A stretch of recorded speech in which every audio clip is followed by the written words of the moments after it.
every author has a point of view, but an author is demonstrating a bias when they ignore reasonable counter-arguments or distort opposing viewpoints.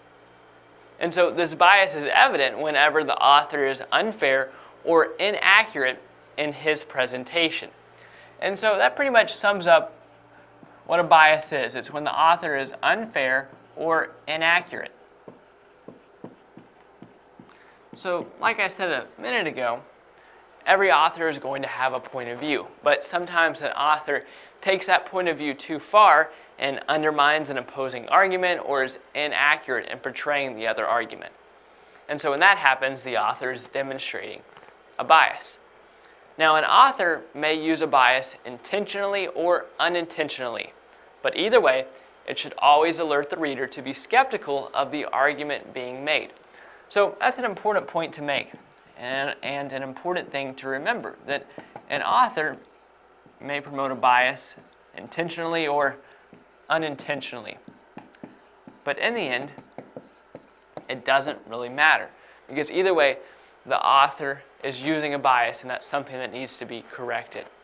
Now, it should be noted that a biased author may still be correct. However, the author will be correct in spite of his or her bias, not because of it. So that's another important thing to remember, that an author may still be correct even if they do have a bias. However, the fact that the author is correct does not justify the use of that bias. Now, many people are familiar with some of the hateful stereotypes of certain ethnic, religious, or cultural groups. And so you're probably familiar with what the idea of a stereotype is, because it's like a bias, except that it is specifically applied to a group or place. And so stereotypes are considered particularly distasteful because they promote negative generalizations.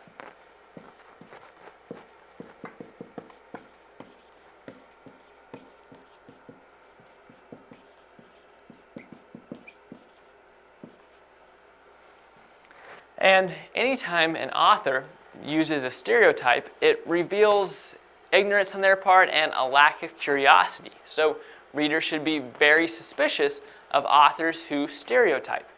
And so again, it reveals ignorance or lack of curiosity.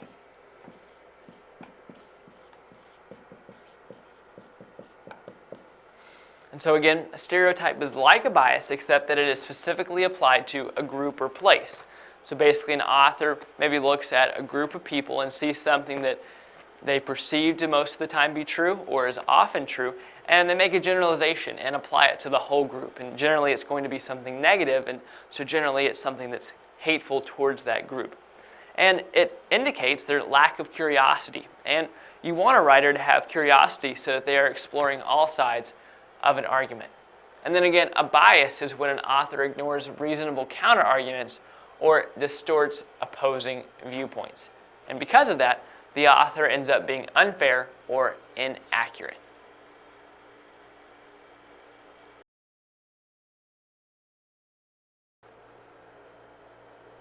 Circular reasoning is a type of logical fallacy. And a logical fallacy is basically a failure of reasoning. So it's important as a reader to recognize logical fallacies because they diminish the value of the author's message. So since circular reasoning is a type of logical fallacy, we could also call circular reasoning a failure of reasoning. But more specifically, we can define it as reasoning that offers no support for assertions other than restating them in different words. So another way to define this is we could say circular arguments refer to themselves as evidence of truth. So if you find an argument that refers to itself as evidence of truth, then you know it's a circular argument.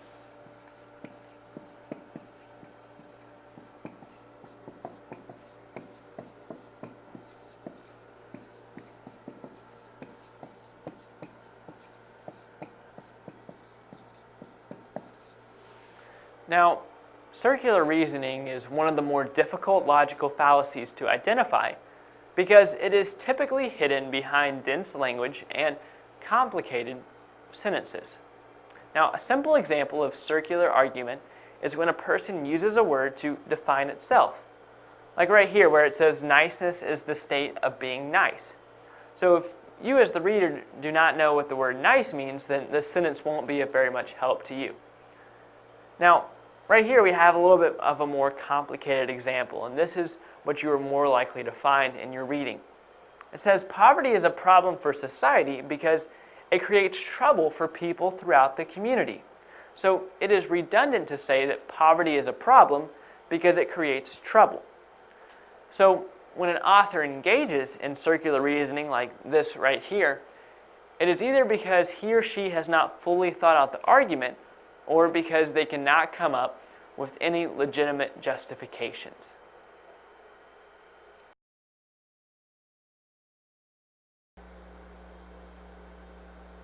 Adverbs make writing clearer and more interesting.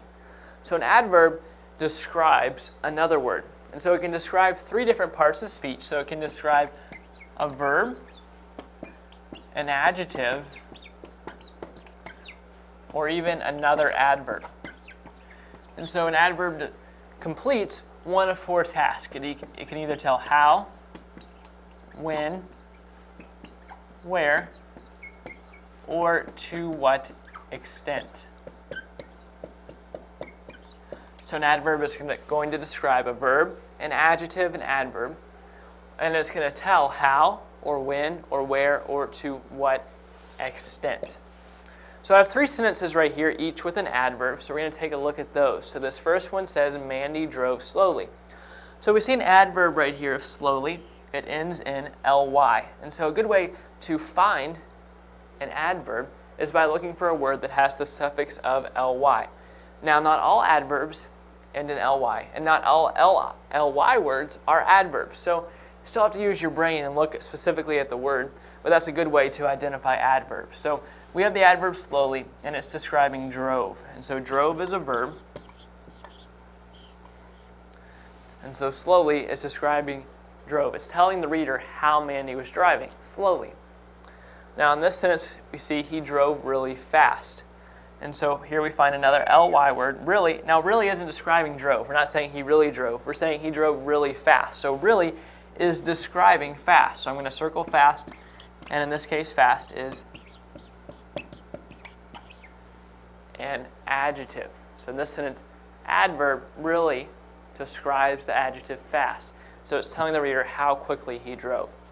Now this last sentence says we like to cook out quite often. So we see two adverbs here, neither of which ends in ly, quite and often. So in this case, we're going to look at this adverb, quite. And quite is describing often. So it's describing another adverb. So here we've seen three examples of three different adverbs, one describing a verb, one describing an adjective, and one describing another adverb.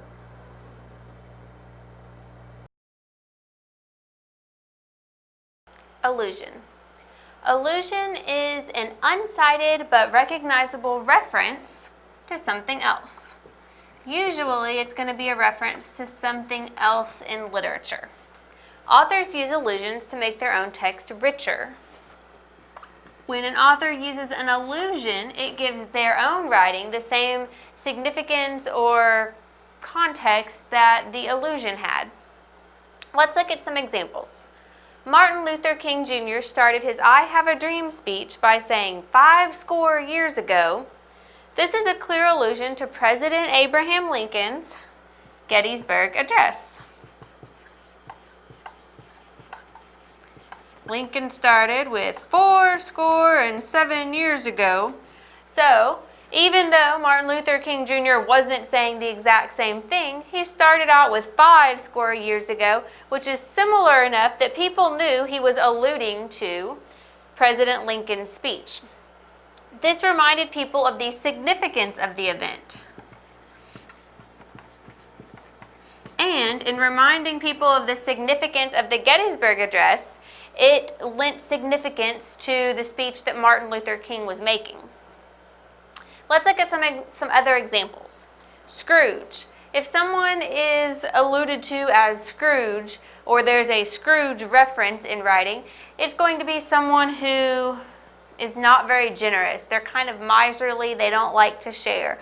And that would be something that you would have seen in A Christmas Carol, where he goes around and sees what his life would be like if he weren't there and realizes to change his ways. But Scrooge was a very miserly man who didn't want to share with people who really needed it. If you see Pinocchio, it's a reference to someone who is lying. If you see a Trojan horse, it means someone who, or something that is a trick. It looks like the real thing, but really there's a trap concealed inside. An Achilles heel is a reference to Achilles from Greek mythology, and his heel was his one weak spot. So your Achilles heel would be your weak spot, where someone could really get to you. A Romeo from Romeo and Juliet. Romeo would be someone who was really good with women, someone who really loved to, take girls out on dates and was really good at, getting girls to go out on dates with them. Turn the other cheek is a biblical reference when Jesus told people that they shouldn't seek revenge, but should instead turn the other cheek if they're slapped once. Turn the other cheek so you can get hit on the other side of your face. And it's just his metaphor for saying, don't seek revenge. That's not the Christian way. Solomon is another biblical reference. He was a very wise king. So if you're referred to as someone who's like Solomon, it means you've got a lot of wisdom. And a Good Samaritan is another biblical reference, and it refers to the Good Samaritan on the road who helped someone when no one else would. So a Good Samaritan today is someone who helps people or helps a person that no one else is trying to help. So allusions can be used to ground text in a particular time or place, or they can use a cultural reference to make readers feel included.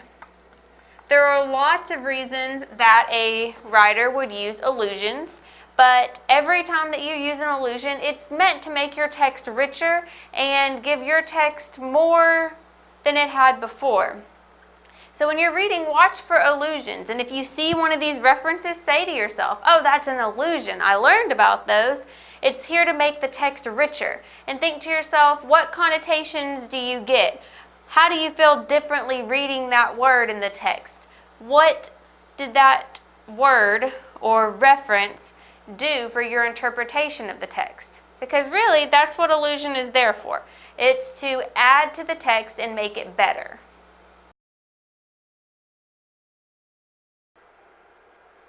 An essay where you are asked to compare and contrast is extremely prevalent and very popular, so you're probably going to be asked to write one of these types of essays at some point.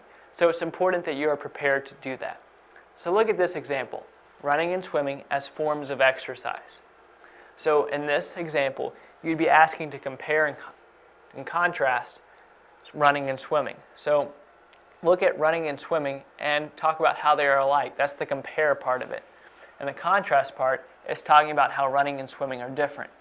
But remember, you're not just talking about running and swimming. You're talking about them as forms of exercise. So think about how running and swimming are similar in terms of exercise and how they are different forms of exercise as well. So there are a few things to remember when writing one of these essays. First, have purpose.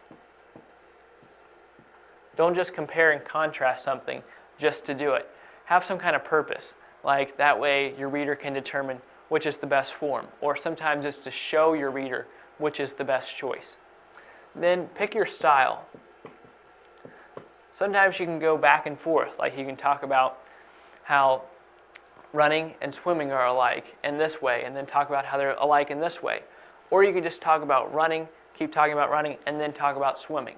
So the choice is talk about running and then swimming, or talk about running and swimming back and forth throughout the entire essay. The choice is yours, just decide which one is most effective. And then finally, derive purpose. Now I know I just put that up there, but it's very important. Don't just write an essay where the reader comes to the end of it wondering why they even read your essay. Give them some kind of purpose to comparing and contrasting the things that you have been talking about through the entire paper. So remember those things, and you'll be on your way to writing a great essay.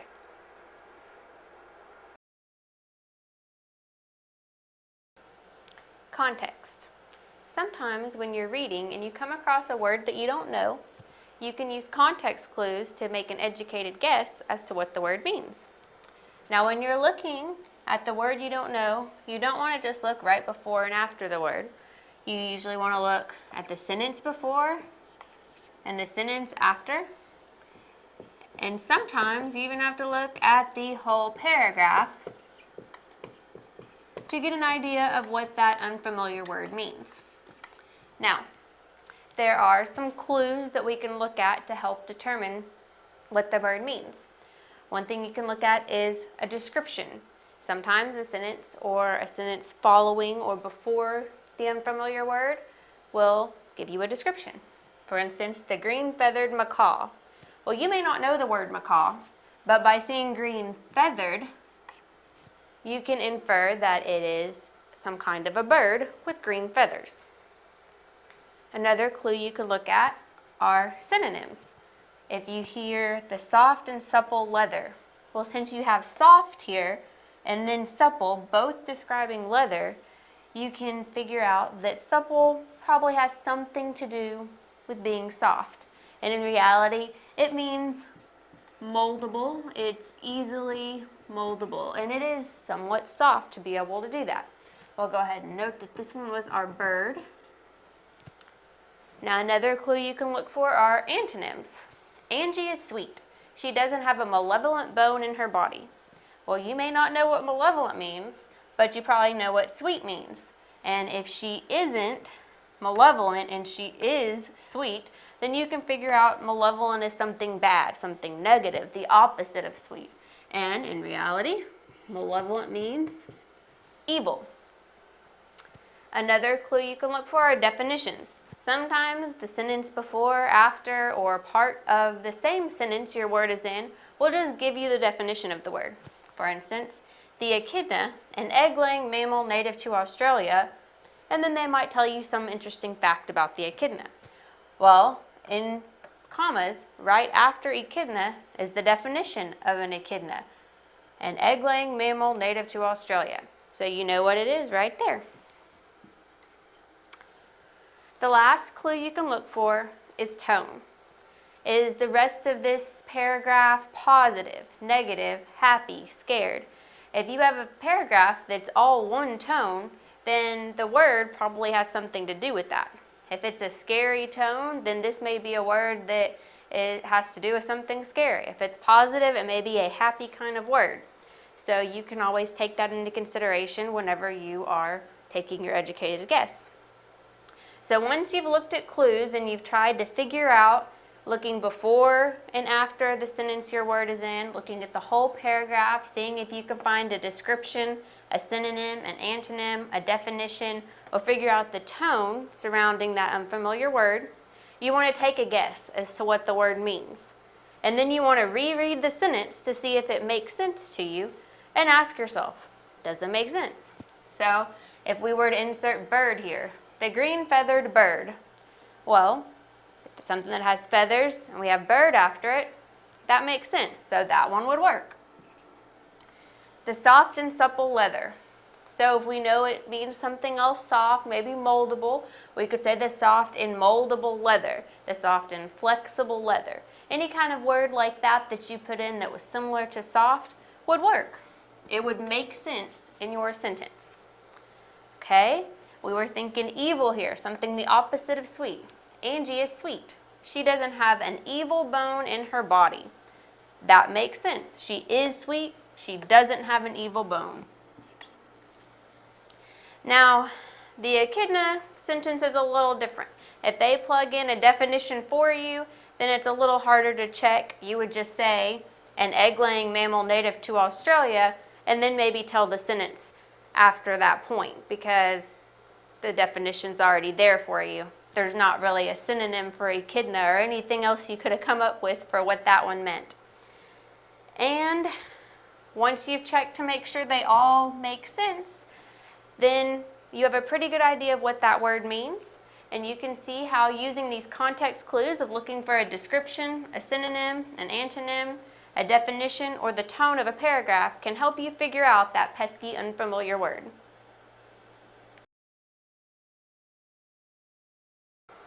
Figurative language. Figurative language is language that goes beyond the literal meaning of a word, and authors will use figurative language to enhance their writing.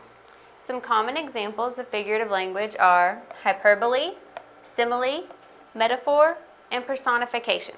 So we'll discuss each of those and I'll give you some examples for each. Hyperbole is exaggeration. People will say something and you aren't meant to take it literally. You're meant to know it's an exaggeration, but it's there just to emphasize how strongly the author is trying to convey something. For instance, I've told you 1,000,000 times. I bet some of you have probably heard that one. And 1,000,000 times, really? Probably you haven't heard whatever your parent or teacher has said they've told you 1,000,000 times. It's an exaggeration. It's hyperbole. It's meant to emphasize that they've already told you this a lot more times before now. Another example would be, I had a ton of homework. You did not literally go home with 2,000 pounds of homework, but you're telling people I had a lot of homework. It was way more than the normal amount. It was a ton. It was that much homework. So that's what hyperbole is, exaggeration. Next we've got simile, which is comparing two things using like or as.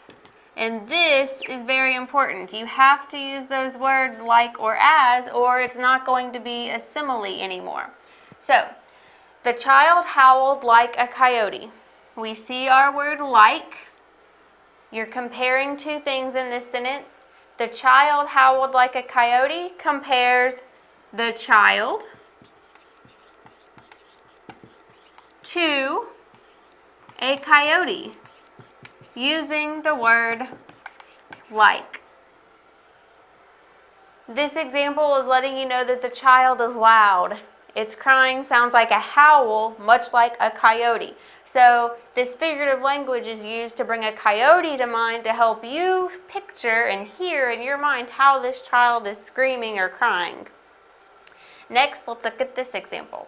She ran as fast as lightning. Well, that's going to compare two things here, and we see the word as. So what is being compared in this sentence? She ran as fast as lightning.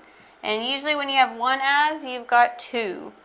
So it's comparing she, or a girl, to lightning. And that is being done by using the word as. So when you're comparing a girl to lightning, you're saying she's that fast. It went so fast you barely got to see her before she got past you or got to the finish line. So it's just letting you know she's really, really fast. So that's what simile is, comparing two things using like or as. And again, these are the important words to look for to make it actually be a simile. It could be a metaphor, which compares two things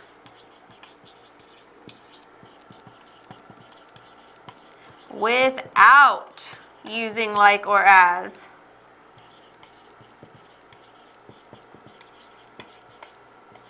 And that is really the big difference between a simile and a metaphor.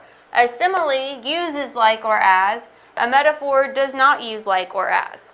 So let's look at some metaphor examples. She was lightning running down the track. So this sentence is very similar to this one. They're both comparing she, or a girl, to lightning. They're both saying this girl is really fast, but this one just says she was lightning. She was lightning running down the track. It doesn't say she ran as fast as lightning. It doesn't use like or as, it just says she was lightning. So it's a different way to use the same kind of figurative language.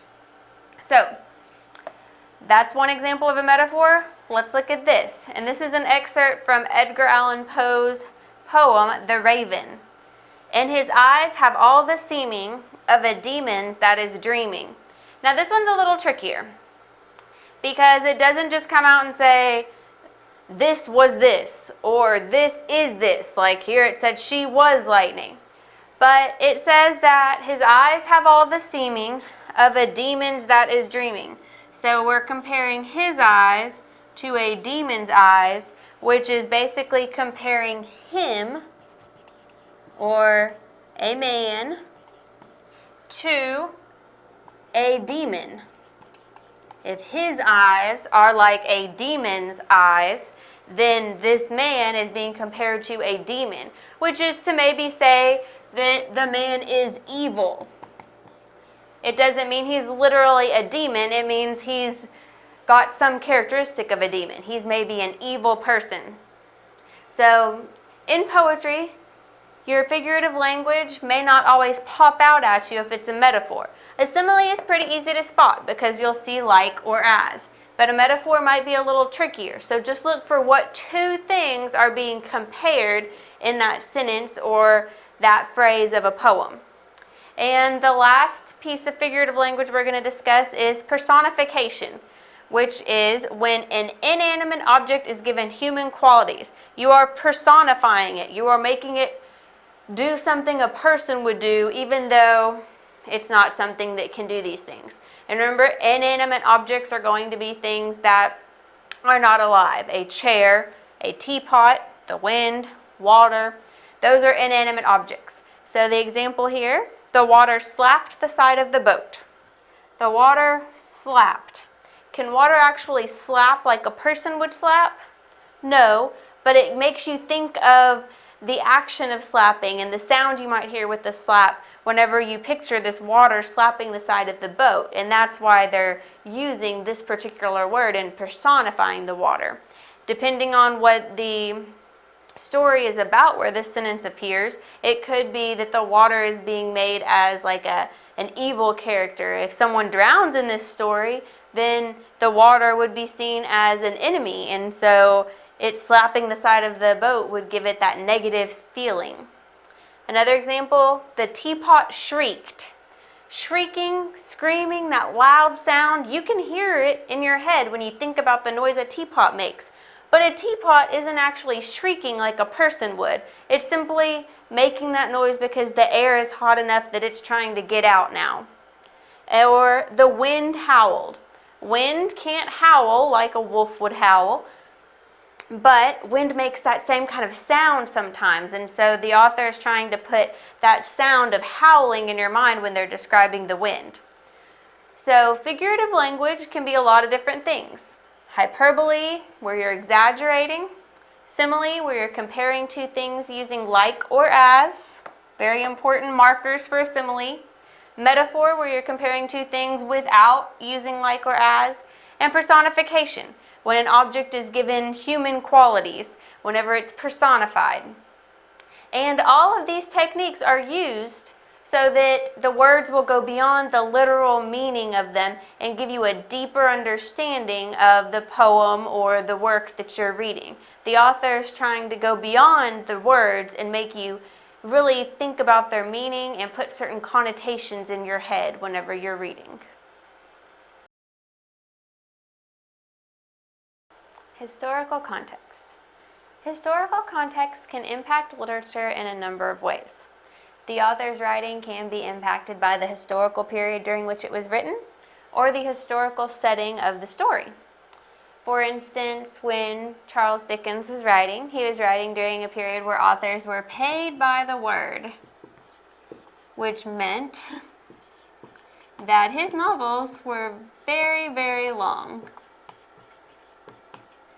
And that was the result of the time period during which his work was written. He was writing long novels because he knew he would get paid more for every word that he wrote. Dialect is something else you can pay attention to. The dialect could be what the author is used to using in his everyday life, or the dialect could be more related to the historical setting of the story. So dialect is something you want to pay attention to and ask yourself, is this the dialect used during the setting, or is this more of just the author using his own personal dialect that he's used to? Another thing to pay attention to with historical setting is major events that are going on. You want to be familiar with the time period during which a story is set so you can have a better understanding of it. So, one example is the Civil War. during the Civil War, slavery was the normal thing in the South. And whenever the Civil War is over, lots of slaves or people that used to be slaves wanted to tell their story. And so what came about were slave narratives. And these painted a picture of what slave life was actually like during that time. It was an actual account from that time period.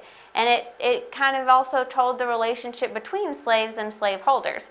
So that source of writing is very valuable, and it's become one of the most important literary genres for African American writers. Today, people may still write from that perspective in that time period, but the actual slave narratives that gave first-hand accounts were very important. Another thing to pay attention to with Civil War writing, slave narratives, anything from that time period are the themes. A lot of times you'll see themes of power, race, inequality. Because when slavery ended, it was because people were saying, your skin color doesn't make you more or less of a person or a better or worse person. Everyone's equal. And while equal rights didn't come about till later, it started that theme of equality around the Civil War time. Another major event that's common is World War II. There are countless novels based around World War II events, whether it's based in Nazi Germany, whether it's based in America, as people are dealing with what was going on here. But one of the biggest things that you'll see is the topic of genocide, destroying a whole race. So your Jewish Nazi relations, you're going to see a lot of. Anne Frank, very, very popular book, one that most people are going to know about, was based on this. And if you know the World War II era, then you know what to expect when you're reading. You know that the Nazis are trying to take over most of Europe. You know that the Jews are being persecuted, and you've already got that bit of background knowledge before you even read the rest of the book. And with World War II novels, you're again going to see themes of race, power, and democracy, because in the end, people were going to say that having a government where some totalitarian dictator took over everything wasn't the best way to be. And you're going to see people highlighting the pros of democracy.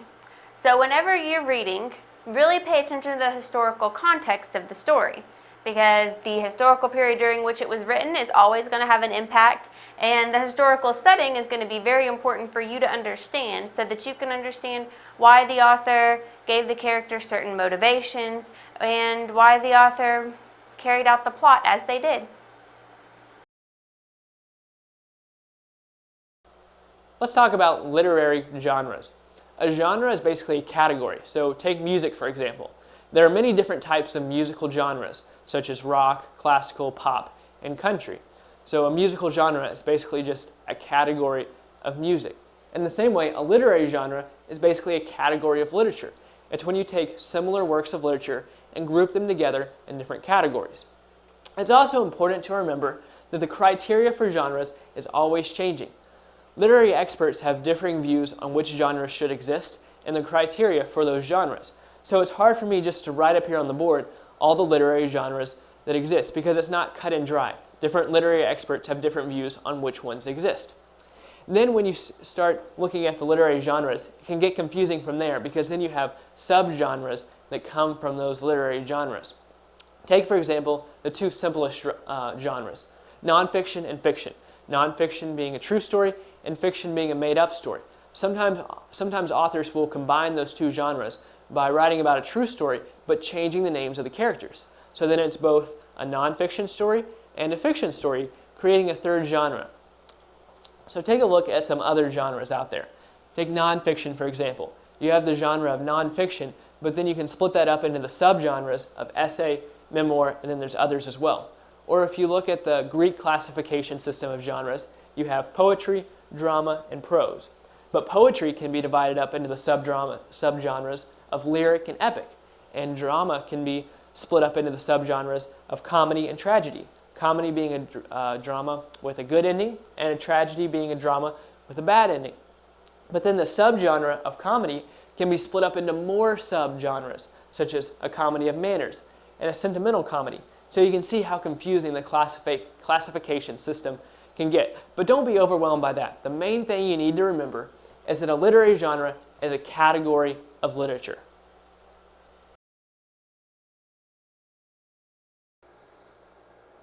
Making an outline can often be helpful when you're about to write a paper.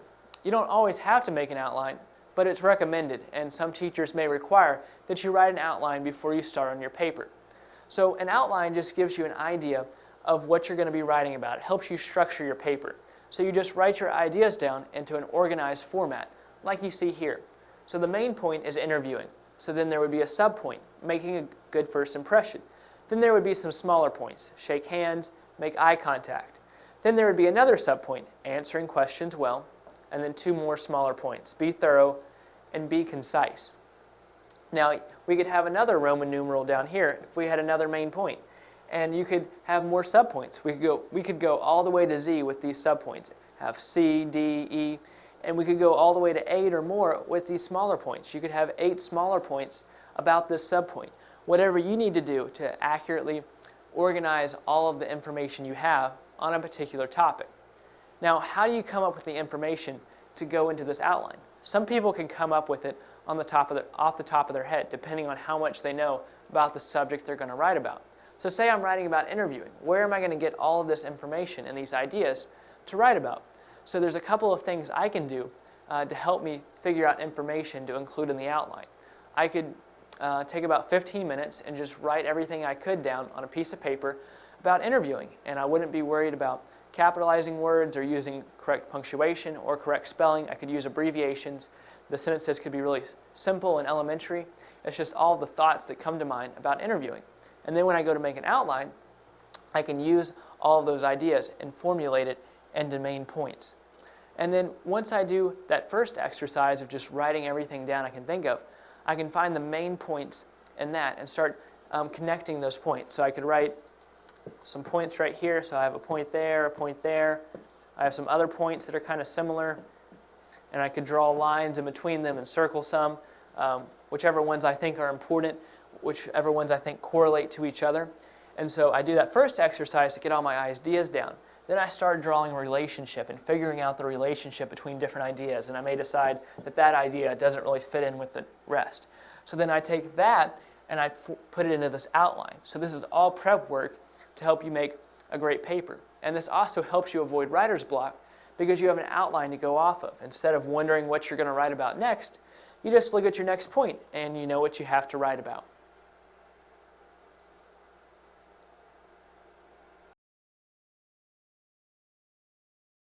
Persuasive essays.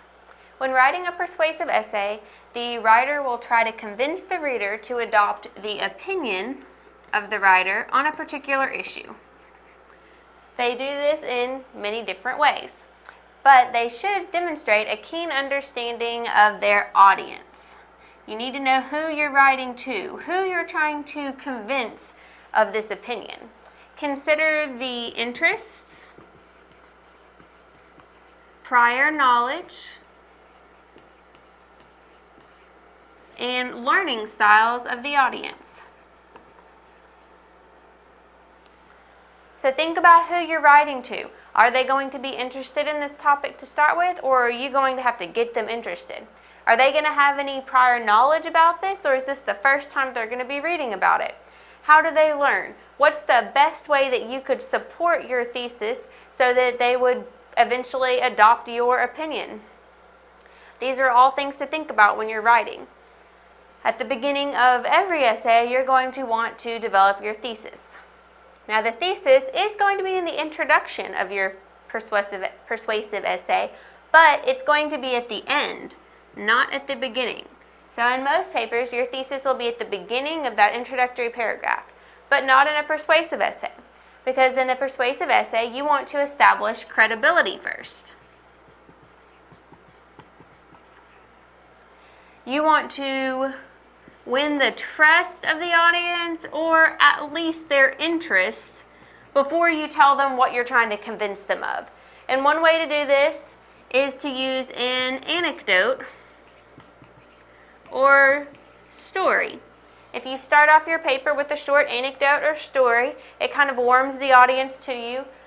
You may give them a little bit more information that lets them know you are a credible source to be talking about this topic, and then introduce your thesis. Then introduce what it is you're going to be trying to convince them of in this persuasive essay. Now, once you've established your thesis, there are several ways that you can develop it, but we're going to discuss 3 different persuasive essay techniques today. One is making claims. You're going to give lots of supporting ideas to your main argument, so you should have small claims along the way that support the central argument.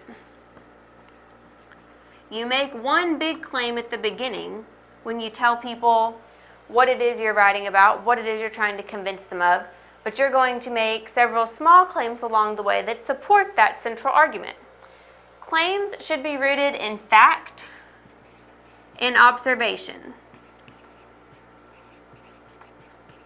These claims cannot be something that is just your opinion. It can't be something you made up. You can't say, I think chocolate ice cream is the best ice cream. You could say, I think an ice cream parlor should serve more varieties of chocolate ice cream. And you could back that up by going and doing some research, looking to see what kind of money the store might make if they had different ice cream flavors. And you could back it up. There's facts, there's observations, there's statistics you could look at. But if you just say, chocolate's the best, there should be more chocolate, that's just your opinion. It's not a small claim that would be confirmable. And that leads us to this part. Must be confirmed. Any facts that you include, any observations must be confirmable. You must be able to go back and show where you found them, show that it's a true statement. So, with any persuasive essay, include references when possible. Show where you got this information. Don't make the reader go find it. Present it to them to show that you are being upfront about this. What you're saying is true. What you're saying is the right thing, and they should believe you. It further establishes trust with them. Another way that you can develop your thesis is with examples and expert opinions. Examples are most effective when they complement facts. So you've laid out some facts and observations. Now give some examples that support those, because examples are a good way to make dry facts more interesting or understandable. Sometimes a writer will present a fact and you'll say, I don't really know what they mean by that. But if they give you an example to back it up, then you say, oh, that's what they meant. So using an example can make your audience understand what you're trying to tell them better and make it more interesting, because sometimes facts are dry and hearing a lot of facts in a row may just be boring and may not actually pull your reader's interest toward that opinion you're trying to convince them of.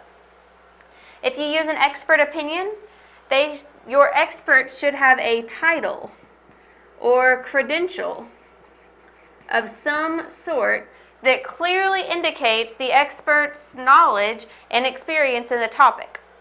So if you're saying someone is an expert on, let's say, a certain drug, then you may want the doctor to be there to say, oh, well, amoxicillin really does have all these health benefits, and here are all the things that I can tell you about that. You want a doctor. You want him to be able to show he's got a degree in medicine. You don't want it to be just someone that comes on and says, oh yeah, I've given my kid Amoxil several times and my kid always gets better after a cold. That's not what you want. You want someone who's got verifiable credentials to be an expert. Now, we've looked at making claims using facts to support your thesis and using examples and expert opinions to back those up, but you can also look at emotional appeals. Opinions are formed by emotion as well as reason. So these are going to play more on reason, more on logic, where emotional appeals are going to pull on a reader's emotions. These should be used in a proper and ethical manner. And that's important to remember. If you're going to appeal to a reader's emotions, you need to be responsible about it and make sure you're doing it the right way. And let me show you some examples to expand on that. Think about drunk driving ads. Sometimes you may see some really sad and graphic things in those ads, but what's being shown is shown to you to let you know that this is a serious issue, that people should not drive after drinking because there can be terrible consequences. Anyone using that information should be using it to support not drinking and driving.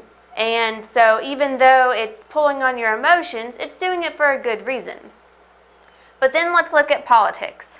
A lot of times, one candidate will put out an ad saying how patriotic they are, showing how they've served their country and all the ways they're patriotic. And that's really nice, but often it's going to also imply that the other candidate competing against the first one is not very patriotic, and that's usually far from the truth. Meanwhile, that first candidate's patriotism is going to link them to voters. Voters are going to say, oh, I really care about the country too, so I need to go with this guy because he's patriotic and the other one isn't, even though that's not true. So you don't want to mislead your audience with emotional appeals. And one other way that that can be done is with loaded language. If someone is extremely religious and they are called a fanatic, the word fanatic has a certain connotation to it that is negative.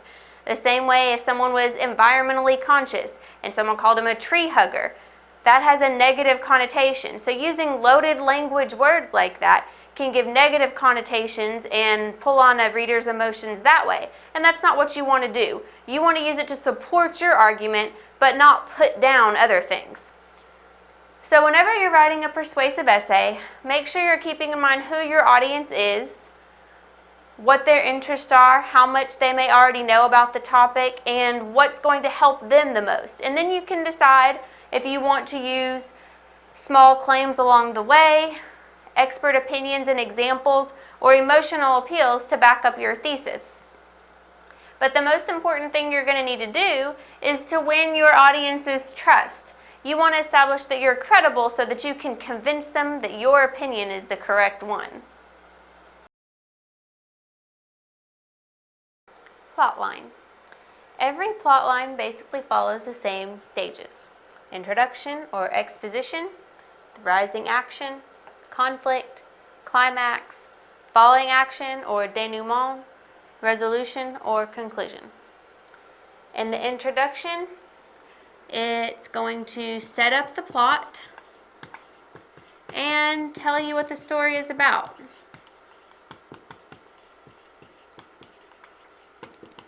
It's at the very beginning and it's just there to kind of get everything set up. And on this diagram that can represent plot, you might call this a plot diagram. Your introduction would be here. Your rising action is everything leading up to the conflict. All the action leading up to your conflict. So everything that happens before you find out what your conflict is going to be rising action. And you can see how it rises up the slope of this plot diagram. Now your conflict is going to be your main problem. Now, there may be lots of problems in this particular story, so the main problem is what your conflict is going to be, and that's located further up on the diagram. So you've got your introduction where everything gets set up, rising action leading up to your conflict or problem. That's the point in the plot where you find out what the main problem is going to be. The climax is going to be that very important part where the conflict kind of comes to a head. All the trouble comes to a head. It's the peak of the conflict. If there were people that didn't know about this problem, the climax is when everyone finally finds out. So the climax is up here at the top. It's when all that action that's been building up and rising finally comes to a head, it comes to the top, and after that your story starts resolving itself. So with your falling action, it's going to be what comes after the conflict.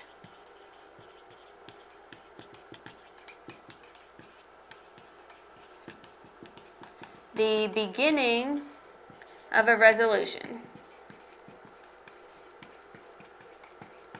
So things start to resolve themselves. We've got our falling action, and it's going to fall the same way our rising action began. So the author may be tying up any loose ends, kind of getting you ready for the end of the story with your falling action. And then we've got the resolution or conclusion. And this is where you might find, you will probably find, because sometimes the author leaves you wondering, but you will probably find a solution to your conflict.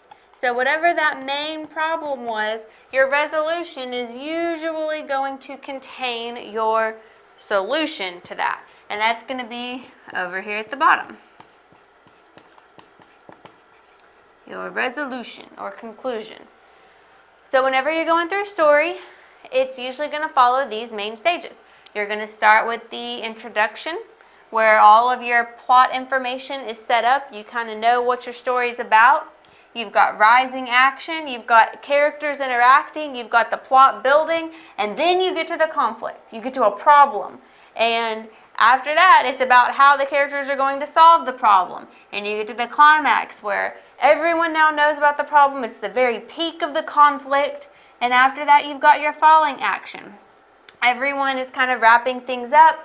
They're fixing the problem however they decided to fix it after the climax. And then in the resolution, you find out what that solution is most of the time. And any loose ends are wrapped up finally in that resolution. Sometimes you will have an author who leaves some questions hanging. A lot of times if there's a cliffhanger ending to a book and you know there's going to be a sequel, or the same with a movie, then the plot line might not give you a solution because they're going to give you another book later on that hopefully has a solution in it. So whenever you're looking at any literary work, look for a plot line in it to help you understand what's happening. If you can understand your plot, you're going to be able to understand everything else in the story a lot better. Purpose. An author writes with one of four purposes in mind: to inform, to describe, to entertain, or to persuade. Once we figure out which one of these four purposes the author is writing with, we will be able to better understand his or her motivations for writing. If the author is writing to inform, it will probably be nonfiction. And some examples you might see are research papers or recipes. You are getting information. The author is informing you of something. They're informing you how to do something. It's nonfiction. Their purpose is simply to inform you.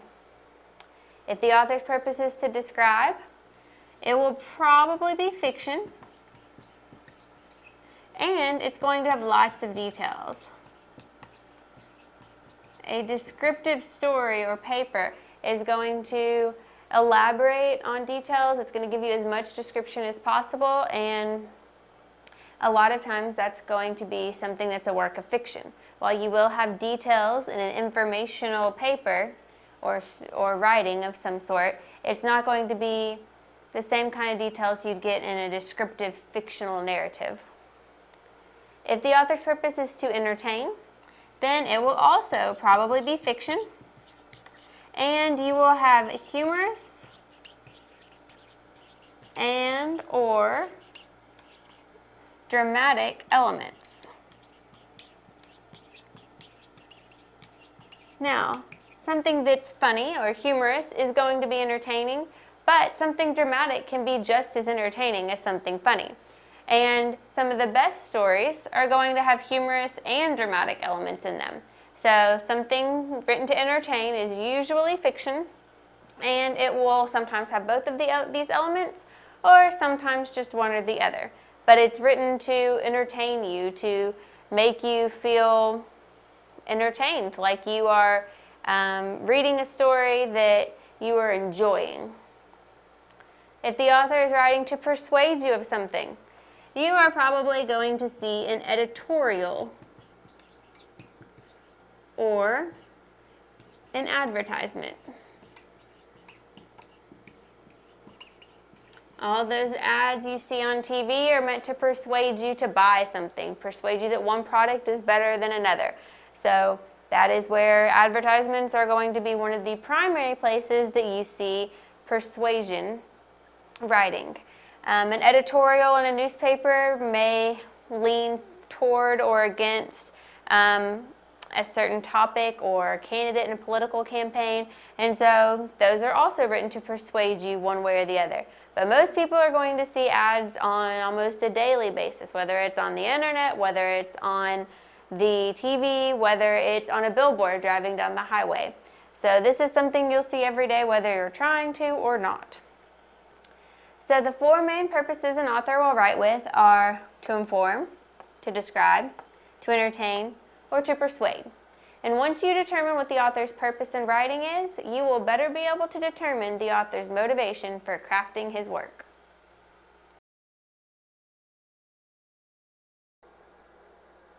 Quotation marks are used to show that the words inside the quotation marks are someone else's, not the writer's own.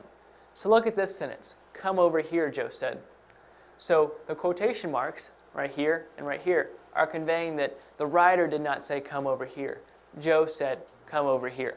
So notice a few things about a sentence that has a quote in it. First, you open up the sentence with quotation marks.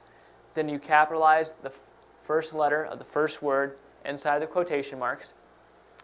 And then if you have a sentence that is declarative or imperative, any sentence that would end with a period if it was on its own, you end that sentence with a comma, then you have quotation marks, and then you say the rest of the sentence. So this sentence says, where did he go? Notice we open up with quotation marks, capitalize the W, but if where did he go stood by itself, it would have a question mark because it's a question. So we put a question mark right here and then close with the quotation marks. Notice that the question mark is included inside the quotation marks. It's not on the outside, it's on the inside. This sentence says, there he is, he exclaimed. So in this case, the person's saying it with a lot of emotion, so that's why we ended with an exclamation mark. Now these next couple sentences are kind of inverted from the sentences we've been looking at because the quote comes later in the sentence. So this sentence says, Michael said, I can't wait for dinner. So you put a comma after said, open up with quotation marks, go through the sentence, and then this sentence right here is declarative, so it ends with a period. And up here we ended with a comma, but here we're ending with a period because we've come to the end of the sentence, and there needs to be some kind of period or question mark or exclamation mark to end out the sentence. So in this case, a period is chosen to end the sentence, and then quotation marks are put at the end. Notice that the period is inside the quotation marks. This sentence says, Michael asked, what's for dinner? In this case, it's a question, so that's why we have a question mark at the end. Again, notice that it's inside the quotation marks. Now this final sentence is kind of unique. It says, I think we are having burgers, Michael said. Do you know what we are having? So right here, there's two quotes within one sentence. So it says, I think we are having burgers. So we open up with quotation marks. We have the quote right here. We end with a comma because this is a declarative sentence. And then we have another set of quotation marks. Then we have something outside of the quotes because we're saying that Michael said this. And then we continue on with what Michael said. So we open up with quotation marks. And it says, do you know what we are having? This is a question, so we use a question mark. And then we end with quotation marks.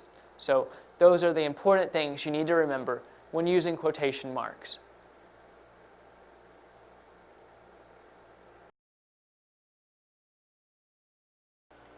Quotes. Quotes provide good support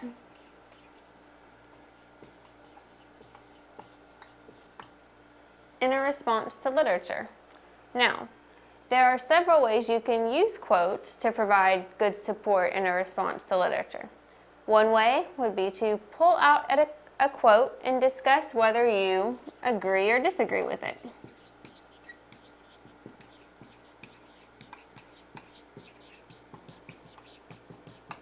Maybe the author put something in that you really agreed with, or that you really thought emphasized what your evaluation of this work was. Or maybe you really thought the author meant something whenever they were writing, that they had a certain theme they were trying to get across, and this one quote just really contradicted that. So maybe you want to disagree with that quote. Another thing you can do is use a quote to make a connection to another piece of literature.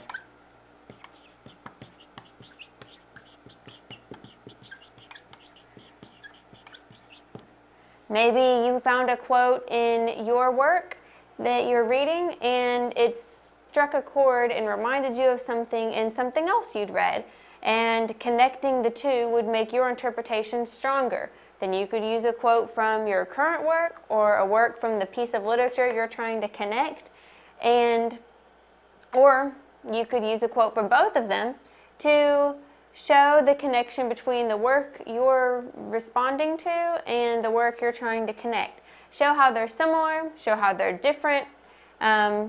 Make sure it's helping support your interpretation, your response to this work, because the whole point of embedding these quotes is to support your response. So make sure what you're showing is supporting what you're trying to get across to the reader. And one other way you can use a quote is to discuss characterization or plot. Maybe there's one area where a character says something that really shows that they are not a very nice person, that they do a lot of things, deep down they're manipulative, or they're trying to just get ahead in life.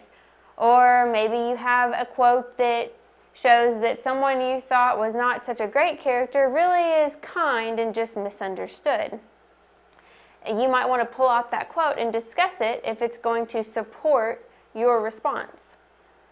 Also, you could look for something that supports the plot. You don't want to just find a quote that says something that happened in the story unless it's a major event, or it kind of gives a moral to the story and explains why the plot was laid out the way that it was. You want something that's going to overall support your response. So these quotes aren't just being pulled out because you liked them. You're getting them out because you can agree or disagree with it, you can connect it to another piece of literature, or you can discuss characterization or plot. And whenever you're doing any of those things, it's going to support your response, your position on this work. So, quotes are going to make your response stronger. This is why we want to use them. They make your response stronger because they root your response in the text. Instead of it just being something that came out of your head, something that you thought of all on your own, you're showing that it's something that came from the text. It's something that you found in this work, and it supports what you're saying, what your response or interpretation is. So, when you're using quotes, make sure you're using them responsibly. You're using them to actually make a point and support what your response to literature was.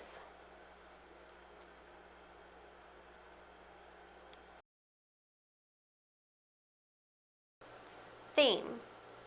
Theme is the overall idea of a piece of literature. So think about the lesson or moral of the story that the author is trying to get across to you. One thing to remember is do not confuse theme with plot. Plot is what the characters do. It's the action of the story. It does not have to do with the overall lesson or message that the author is getting across. Now, obviously, what the characters do is going to help you understand the theme, but plot and theme are not the same thing. Plot is going to be more about human nature, society, and life in general. There can also be more than one theme. The author may have one overall message, but there may be a few messages in there, or you may be able to find more than one theme besides the main controlling theme of the story. Some questions to ask yourself are, what is the lesson or message? And some common themes are, man struggles against society, man struggles against nature, overcoming adversity, the importance of family and friendship, man struggles with faith, sacrifices bring rewards, and honesty is the best policy. So for all of these, I want us to look at the story of the tortoise and the hare from Aesop's Fables. And this shows you that there can definitely be more than one theme for one story. Now, all of these may not be what Aesop had in mind when he was coming up with this fable, but I was able to see all of these themes in the story. The last one, I couldn't come up with something for, but I've got a good one for that as well. So, man struggles against society. You've got this tortoise who feels like he's going to keep going and he's going to try to win the race, but all of society is against him and saying, oh, that hare has got you beat. He's way faster than you. I don't know why you think you're fast enough to beat him. So I'm sure that tortoise was struggling against society's views of him. Another one would be man struggle against nature. The tortoise is struggling against the nature of his self, how he's made. He's obviously not going to be as fast as the hare. He's going to have to go up hills. He's going to be fighting against the very nature of his self, where the hare is made to go much faster.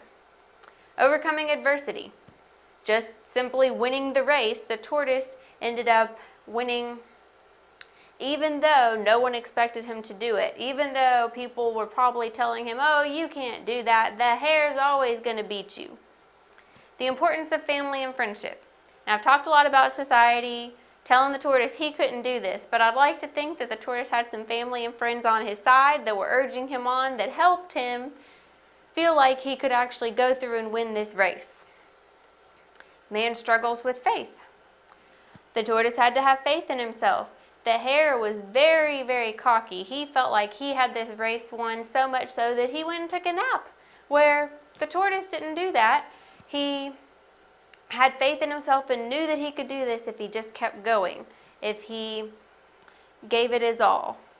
And then sacrifices bring rewards. The tortoise sacrificed that nap that the hare took, and in the end he won the race because he just kept going.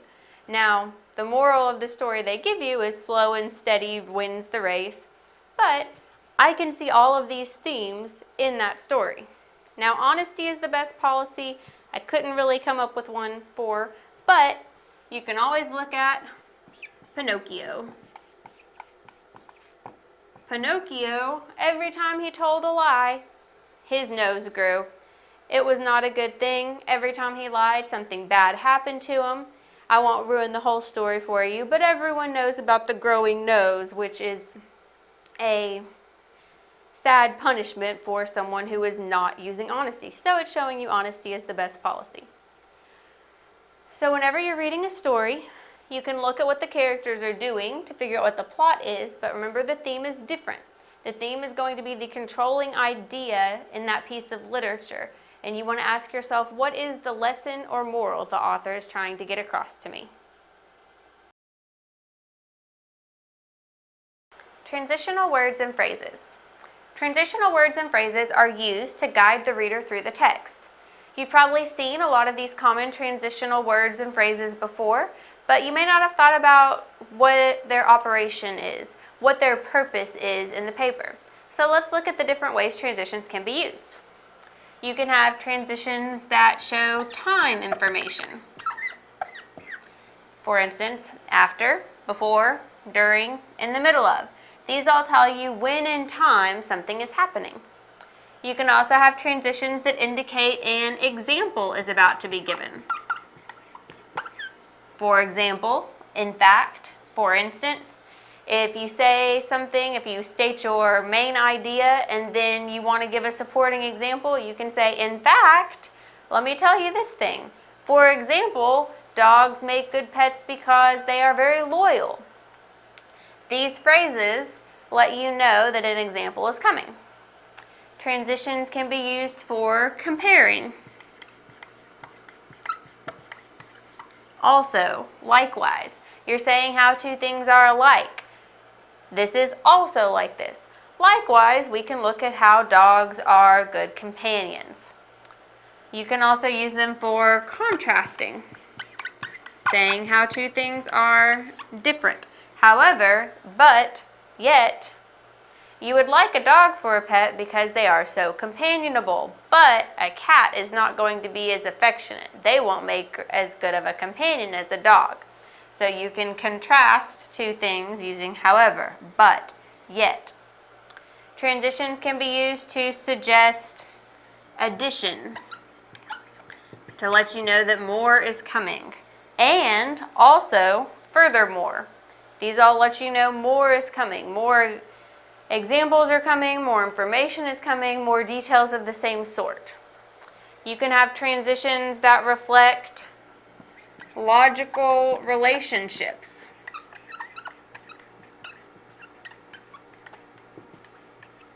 If, then, therefore, as a result, since. If I go to bed late, I might be tired in the morning. I went to bed late, therefore, I was tired in the morning. So these transitions reflect logical relationships.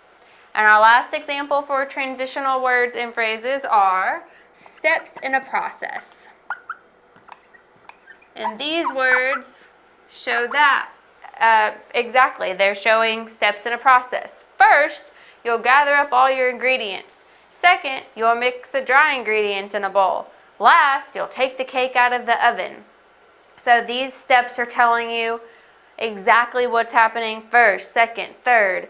They may throw in next after that. They may not want to just put numbered all the time. Like last isn't telling you the 10th step, it just uses the transitional word last, but it still is giving you an idea of what step that is in a process. So make sure you use your transitional words and phrases where they will orient your reader and illuminate the structure of your composition.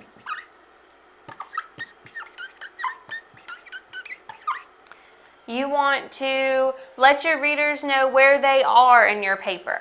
If you're saying first, this happens, next, this happens, or if it's steps in a process, first you do this, second you do this. Or if you're comparing and contrasting things, you would say, well, here's this, likewise, there's this. However, there's this if you're contrasting.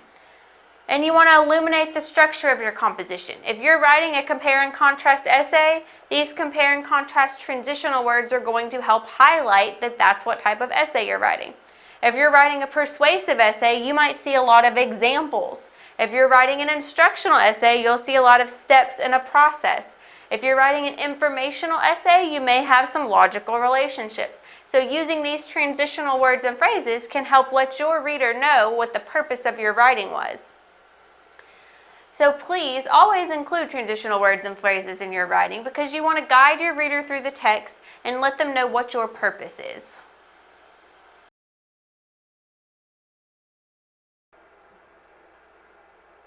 Transitions are very helpful to the reader because they help the reader transition from one thought to another or one concept to another. Transitions can be placed at the beginning of a sentence or in the middle of a sentence, either to help the reader transition from one sentence to another or from one part of the sentence to another part of the sentence. So I want to take a look at many different kinds of transition words and phrases that can be used and how they can be used accurately in sentences. So first of all, transitions can be broken up into different kinds of transitions. So some transitions show addition, like the transitions next and in addition. Remember I said that we can also have transition phrases, and so this is a prepositional phrase acting as a transition.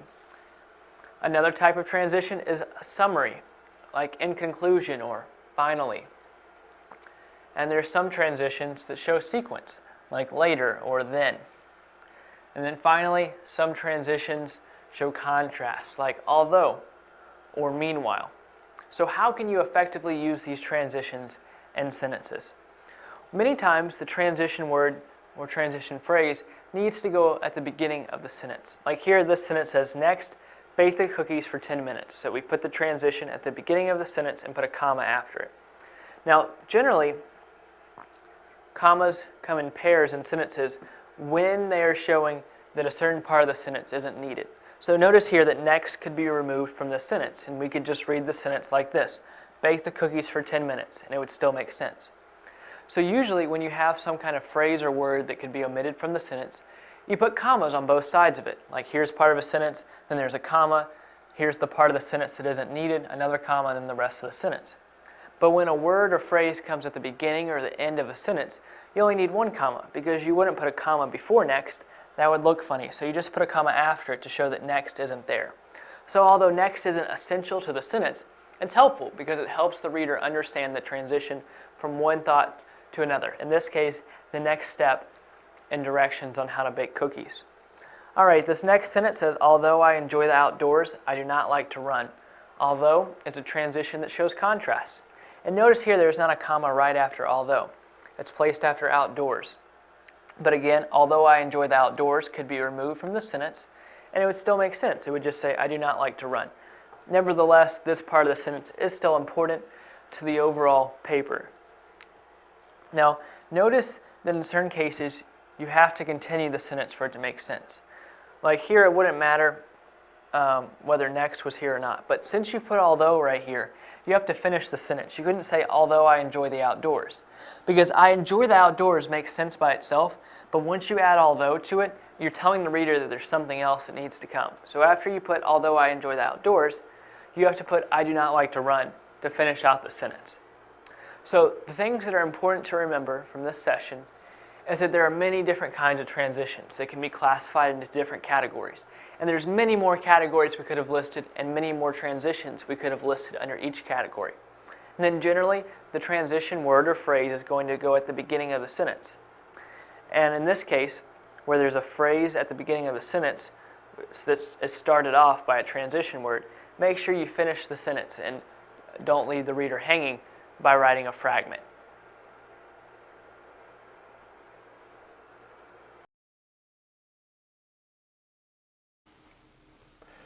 When taking your exam, you may come across questions where they ask you to determine fact from opinion. And sometimes this can be a little tricky. Obviously, when taking a test, if you know the right answer, you always go with what you know is the right answer. But if you find yourself in a situation where you're not entirely sure what the right answer is, perhaps you're running short on time, maybe 2 or 3 of the answers look like they might be correct, this little bit of advice might be very helpful, especially on this kind of question, whether it's fact or opinion. When asked about a statement, whether it's fact or opinion, remember that choices that are facts will have no ambiguous words in them. They typically will have no ambiguous words. Let me give you an example here. Listen to this sentence. How long is a long time? Well, of course, that's extremely ambiguous because long, in reference to time, may be up to each person. My young son thinks that 5 minutes is a long time, and yet 5 minutes is not nearly enough time in my experience. So the ambiguity of the word long there tips you off that this is opinion rather than fact. And it's typically this case. Let me give you one more to show you what I mean. What defines an ordinary person? Well, what's ordinary to me may not be ordinary to you or ordinary to someone else. That word ordinary, once again, is ambiguous. It's left up to each person's opinion. So that lets you know, all right, we're talking opinions here. Now, sometimes it's not clear. You may say, well, all of them seem to have some words of ambiguity in them. Well, once again, I said this is typically the case, that fact statements typically will not have words of opinion. But if you find a situation where they all seem to have words of ambiguity, the next thing you look for is the complete context of the question. And given that context, what you usually find is that the fact answer comes out in terms of a research finding. So let me give you an example of that. The scientist found that the eye reacts quickly to change in light. So the research finding there, given the whole context of the question there will let you know that, okay, this is the fact here. Even though there may be some ambiguity in there, I don't know the scientist, I don't know what he found, the fact that it's a research finding says, okay, this is a fact. So typically you're looking for ambiguous words, lets you know opinion, but looking at the whole context you may see, I don't see any here, just merely of facts. They all have ambiguous words. You look at the whole context and you say, okay, well, here's a research finding, that's the factual one there. So opinions are set out in the context of words like so-and-so thought something, they believed something, they understood something, they wished something. So you're looking for those opinion words, thought, believed, understood, wished. And here's an example of that. He thought the Yankees should win the World Series. That's not a statement of fact, it's a statement of opinion. And we know that because we're tipped off immediately by that word, thought. He believed, he wished that the Yankees should win the World Series. Now, hopefully this little technique will help you out when you're taking your test. And once again, I want to reiterate, if you know the right answer, always go with that. But when you hit a little stumbling block, when you're not entirely sure, this will help you make a better educated guess. Fact statements avoid ambiguous terminology or are often listed as research results. Opinion statements, once again, have ambiguous terminology that's up to my perception, your perception, someone else's perception, and often include the words thought, believed, wished, or understood. If you'd like to learn more about this, study further, I encourage you to go to the website linked beneath this video. If you click on the link, it'll take you there where you'll find an ebook ready for immediate download.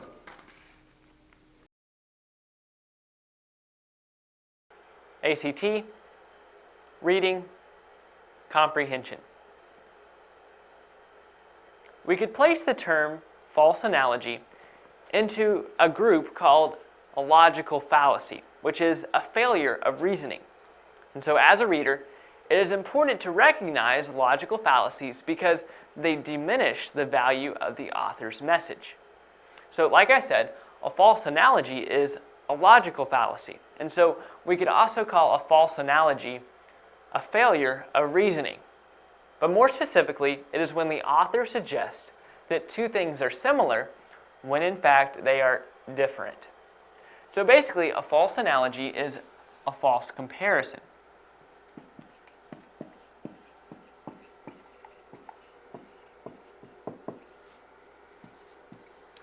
So many times an author uses a false analogy when they're trying to convince the reader that something unknown is like something familiar.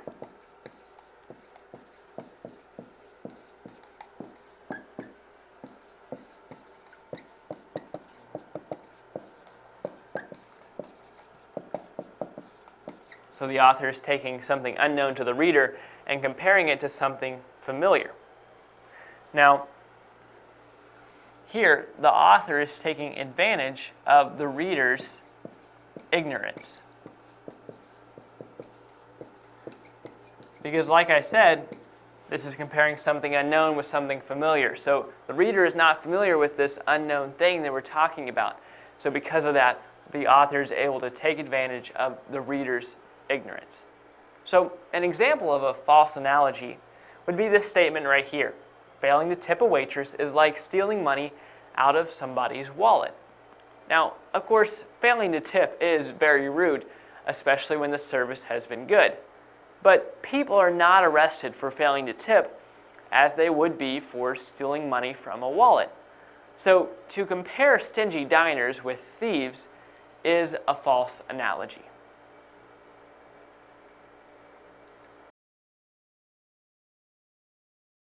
This is an ACT video for the category of reading and then the subcategory of comprehension. False dichotomy is an example of a logical fallacy, which is a failure of reasoning. And that's just what false dichotomy is, a failure of reasoning. But more specifically, we can define false dichotomy as when the author creates an artificial sense that there are only two possible alternatives in a situation. And by doing that, the author limits both the reader's options and imagination. And so this fallacy is common when the author has an agenda and wants to give the impression that their view is the only sensible one. And so readers should always be suspicious of the false dichotomy. When an author limits alternatives, the reader must ask, is the author being valid? Now, an example of false dichotomy is, you need to go to the party with me, otherwise you'll just be bored at home. And so here, the speaker suggests that the only other possibility besides being at the party is being bored at home. This is not true, as it is perfectly possible to be entertained at home, or even to go somewhere other than the party. And so this is an example of false dichotomy, because here the author is creating that artificial sense that there are only two possible alternatives. One is to go to the party, and one is to be bored at home. And remember that I said the author wants to give the impression that their view is the only sensible one. And so here, the only sensible option looks like to go to the party, because who wants to be bored at home? Whereas really, there's many options, and there's many sensible options in this situation. So that's why this is an example of false dichotomy.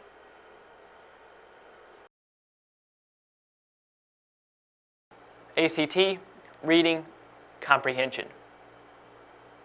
An overgeneralization is a type of logical fallacy, which is a failure of reasoning. And so that is what an overgeneralization is, a failure of reasoning. But more specifically, we could define it as when an author makes a claim that is so broad it cannot be proved or disproved. So when an author uses an overgeneralization, it's usually to accomplish one of two motives. The first is to create an illusion of authority.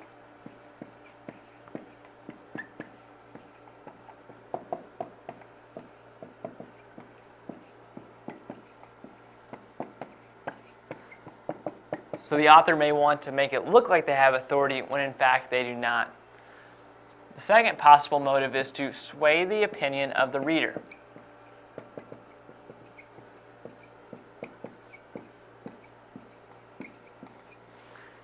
Usually, this would be accomplished by using sensational language. And so if the author was writing a persuasive essay, he may employ the use of overgeneralization to sway the opinion of the reader. Now, take a look at this example right here of overgeneralization. Everybody knows she is a terrible teacher. Now here, the author makes an assumption that cannot really be believed. It may be that most people do indeed have a negative view of the teacher, but to say that everybody feels that way is an exaggeration. Here, the author is claiming consensus when none actually exist. Now, when a reader spots an overgeneralization like this one, they should become skeptical about the argument that is being made, because an author will often try to hide a weak or unsupported assertion behind authoritative language. So if you see a statement like this and you can recognize it as an overgeneralization, know that that means that the author is probably trying to hide a weak or unsupported assertion behind authoritative language.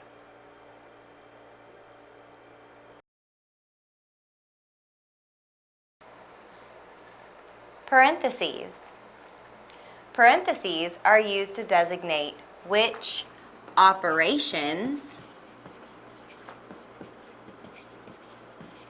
which is addition, subtraction, multiplication, division, should be done first when there are multiple, so more than one, operations. For example, 4 minus the quantity 2 plus 1. Since 2 plus 1 is inside the parentheses, we must perform that operation first. We must add 2 plus 1 first. So 4 minus 3, which yields 1. If we had not added 2 plus 1 first, then 4 minus 2 would be 2, plus 1 would give us 3. So there would be a different answer. So that's why we need to know that parentheses mean that we do that operation first.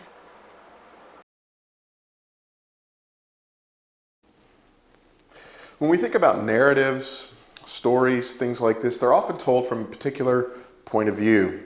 And various methods and points of view are used to help tell stories, to bring across narratives, things like this. And so we're just going to talk briefly about what we mean literarily and otherwise by point of view.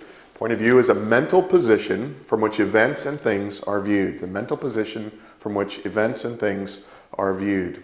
Now, the point of view of a story can be one of three at least, and so we've got several types up here. The first type would be first person point of view. A first person point of view is a character in the story who speaks in the first person voice. If you've read anything by George R.R. Martin, his Storm of Swords, Clash of Kings, the whole Iron Throne saga, he uses this a lot. So each chapter is headed by the name of the character, and then that character narrates events from a first person point of view, what they see, what they think, what they're doing, and that helps move the story along, but purely from a first person standpoint.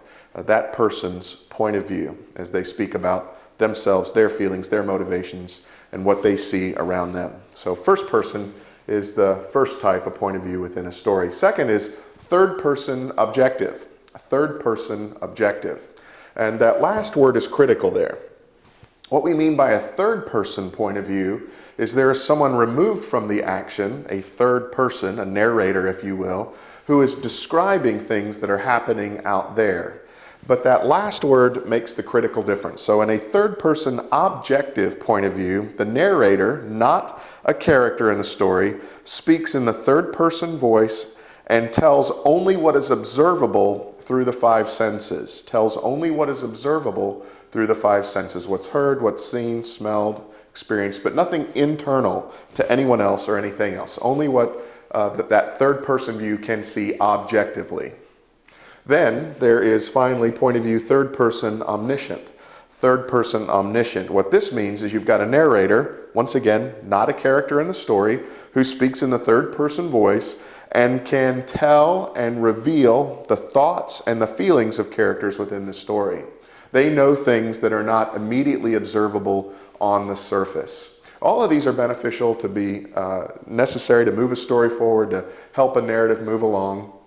But being able to distinguish those things, I think, is important. What point of view is the story being told from? Is it from the first person? Is it third person but only objective, only what can be seen with the five senses or experienced with the five senses? Or is it third person omniscient because the narrator, not a person in the story, is describing feelings and hidden things, thoughts that would not be obvious on the surface? As you're analyzing any sort of narrative or story, these sorts of things can be beneficial to understanding it better. And if you're writing your own story, then obviously you need to be making decisions. Do I want to write this particular part from a first person point of view, third person point of view objective, third person point of view omniscient, or where? What's going to move the story forward best? What do I need to communicate to the person who's wanting to read my story? Things like that. So anyway, just a basic overview of point of view, how important it is within narratives, and a basic breakdown of some of those different types. If you'd like to learn more about this and related matters, underneath this video you'll see a link. If you'll click on that link, it'll take you to a website with that information. And while you're there, you'll also find a link to an ebook that's ready for immediate download.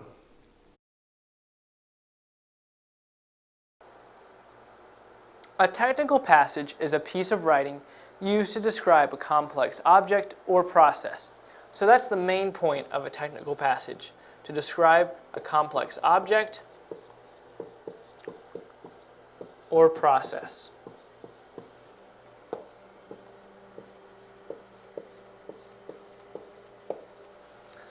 Because of that, a technical passage is always going to be nonfiction. Many times technical passages will relate to something in the medical or technological fields. I'm just going to abbreviate technological. So technical passages could be about many different types of fields, but generally things in the medical and technical fields are complex, so that's why a lot of technical passages will relate to those fields. So the goal of an author when writing a technical passage is to state everything simply and clearly. In order to accomplish that goal, the author has several tactics it will often use to state everything simply and clearly.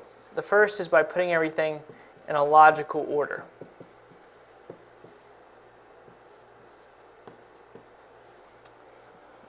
the second tactic is to use subheadings and headings. And the third tactic is to use letters and numbers. That sounds very vague, but what I'm talking about here is by numbering the main points or using letters to separate sections of the paper. And because of using lots of subheadings and headings and letters and numbers, oftentimes a passage will appear more like an outline than an actual piece of writing. But nevertheless, that's fine because the goal of the writer here is to describe the complex object or process simply and clearly. So that's the important thing to pay attention to there. So just to review, a technical passage is for the purpose of describing a complex object or process. And everything needs to be stated simply and clearly, so the three tactics an author can use are logical order, subheadings and headings, and letters and numbers.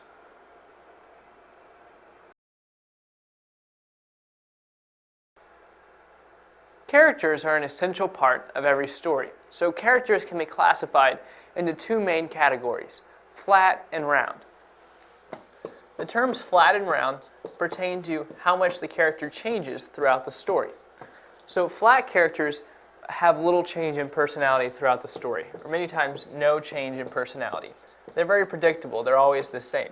And because they're predictable, they can be considered not very interesting. So that's why they play small roles in the story. The main characters of a story are never going to be flat characters. Instead, they're going to be round characters, because round characters incur lots of change throughout the course of a story. So they play the main roles. So flat characters and round characters both contribute a lot to a story. Obviously, round characters are needed to play the main roles because they're going to be developing and changing a lot, and that's what moves the plot along. The plot is moved along by changes in characters' personalities. Flat characters are also needed, however, because they play the smaller roles in the story, the supporting roles that make the main characters very interesting. So when we're talking about round characters, you probably heard me use the word development. And that's what authors try to do with round characters. They try to develop the characters, and it's the development of the characters that moves the plot along. If the characters stay the same,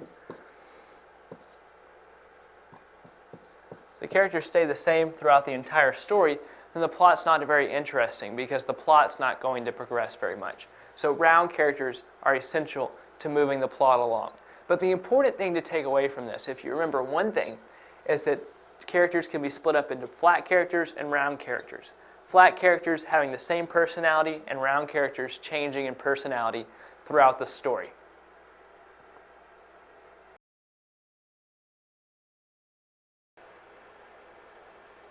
The text used to support an argument must be credible, or another word for credible would be believable.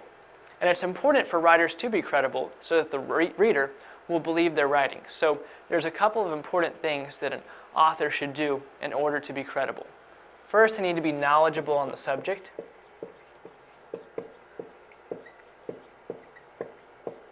And second, they need to be unbiased. So when we talk about being knowledgeable, I'm saying that the writer needs to understand what they are writing about. Consider if you were looking at two reports about the ozone layer. One was written by an environmental scientist and the other by a hairdresser.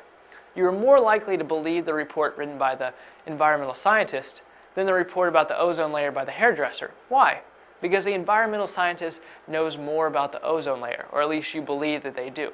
So that's why it's important to be knowledgeable in order to be believable. And the second important trait is to be unbiased. And that means the author doesn't need to have a special agenda at hand. They need to present all viewpoints equally and fairly, instead of casting one viewpoint in a negative light or casting another viewpoint in a positive light. So those are the two most important traits in order to be credible or believable. And in order to decide whether an author is credible, you need to look at their motivations. In other words, you need to know why they are writing the paper. If it's to persuade the reader, then you know they are not going to be very credible because they may skew certain facts to try to persuade you. But if they're just presenting information, just for the purpose of presenting information to the reader, then they are most likely credible.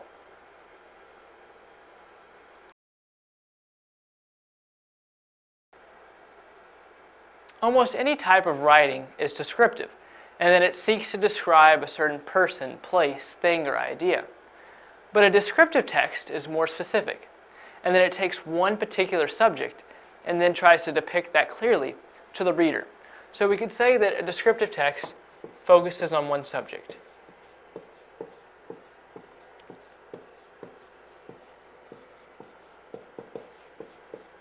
So it focuses on one subject and then tries to depict that subject clearly to the reader.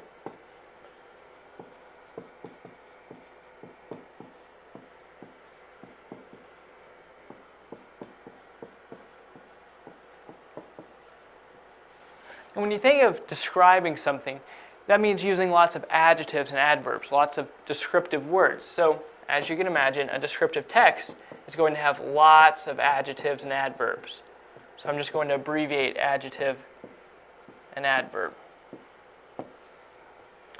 So when you think about a descriptive text, that means it's going to include details. So you want lots of details in a descriptive text. That's what the writer is going for. So over here you have too many details. Because even though the writer is trying to include lots of details, there can be too many. But on the other end of the spectrum over here, if there's not enough details, the paper can be vague or unclear. So what the writer is trying to accomplish here is a happy medium, somewhere in the middle, where the paper is not vague or unclear. It's very clear and very precise, but there's not so many details that the reader gets bogged down in all of the extra information. So as a writer, you should look to try to go in the middle in a descriptive text. And if you're reading something, you want to read things that are descriptive where the writer has a good balance of details in the paper.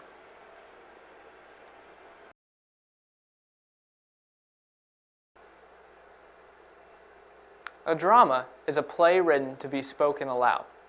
So many times you might find yourself actually reading a play instead of actually watching a performance of it. So when you're reading a play instead of watching it, it's essential that you use your imagination.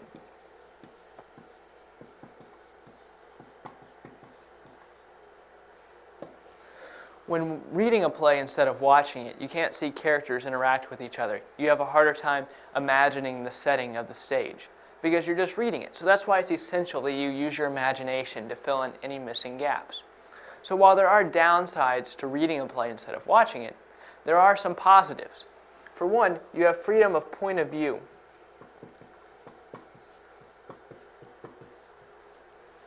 When you're reading a drama, you as the reader get to decide what the characters look like, what the setting is like, and what the atmosphere as a whole is like.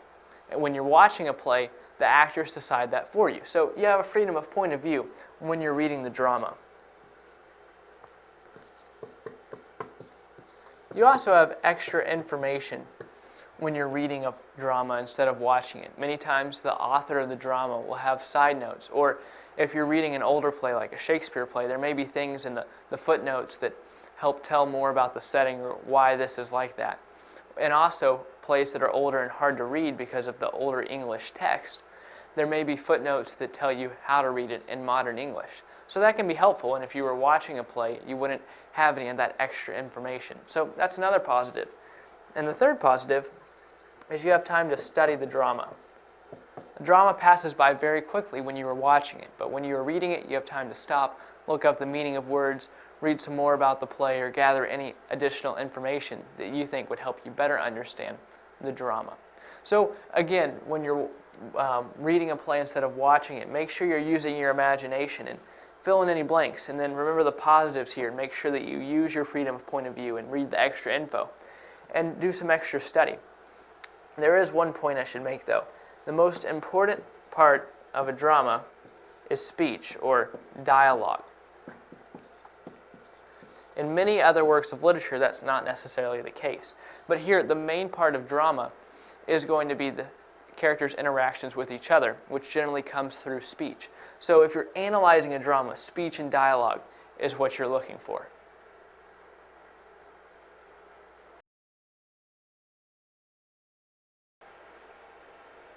The purpose of an expository passage is to enlighten and inform the reader. But to state it more simply, the purpose of an expository passage is to teach. Because the purpose of this type of passage is to teach, everything here is going to be accurate. So that's why it's always going to be in a non-fiction passage. The topic of a passage of this type is always going to be very simple. It's going to be a simple topic. It's also going to be a very easily defined topic, because the writer of one of these types of passages wants the reader to be able to understand what they're saying very easily, because they're trying to teach them something. So everything's going to be very simply stated so that the reader can understand what the writer is saying. Oftentimes, expository passages will contain words like first, next, for example,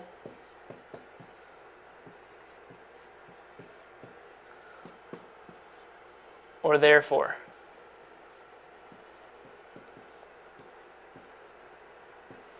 The reason these types of words would be used is because the writer is going to make a point that talks about the topic and then back things up with certain details. So in other words, the writer is going to state a fact and then back it up with details. So he might say, this is because first, second, and finally, or next we're going to talk about this argument for our topic. Or he might give a certain example about a topic and then say, for example, or because of this, therefore. Everything is revolved around teaching. So any words like this or any other words that may go along with teaching something are going to be used in these types of situations. So the important thing to remember is that an expository passage is meant for teaching, and it's going to be nonfiction.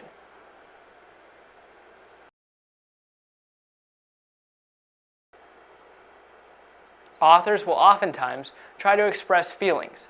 So it's important that you as a reader recognize when an author is trying to express feelings. So first of all, let's take a look at some situations in which a writer may express their feelings. It may be when they're giving a personal story or telling about a personal situation. And personal situations are, like it sounds, very personal to them. It pertains directly to them. It's something they've experienced. So strong emotion will come out of that, and they're going to express their feelings. Often, if a writer is trying to persuade someone, then there will also be strong feelings, as the writer is trying to arouse the emotions of the reader to get them to think a certain way or to take a certain action. You can know that a writer is trying to express feelings when they use phrases like, I felt, or I sense. Here, the writer is inserting their own opinions. They're not giving facts. They're talking about their own opinions, and here they're going to be talking about feelings, because feeling something, like it says I felt, so that's a feeling, or I sense something, that's also a feeling. So those kind of phrases can tip you off that some kind of personal emotion or personal feeling is coming. It's important that you recognize these strong emotions. Recognize when strong emotions are portrayed or when certain feelings are expressed. Because you, as the reader, don't want to fall into the trap of giving too much sympathy to the writer. Because if you fall into the trap of falling into all the emotions of the writer, then it's going to be hard for you to look at the text objectively and try to understand the text better and to evaluate it. So you need to kind of distance yourself from the emotions of the writer so that you can evaluate what you are reading. So the important thing to remember is that an author will express feelings when talking about a personal situation or when they are trying to persuade. And it's important that you as the reader recognize these strong feelings.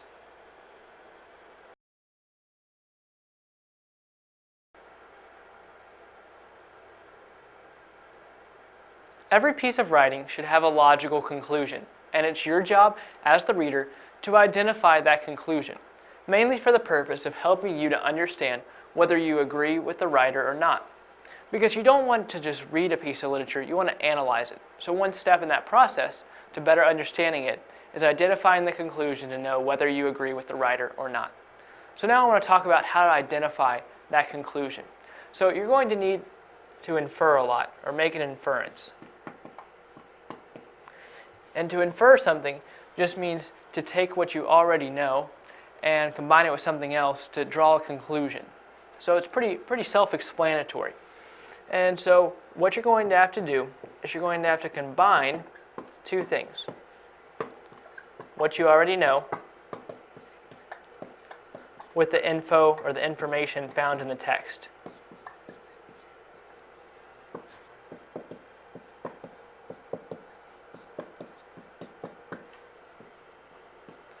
So I'm going to draw a double arrow there because to make an inference, you're pulling these two things together, everything you find in the text, any pre-knowledge you have, and you're pulling that together to draw the conclusion. And generally, a conclusion should be obvious.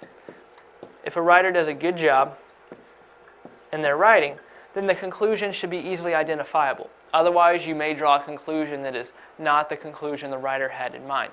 But nevertheless, it's important that you as the reader analyze the writing and identify the logical conclusion.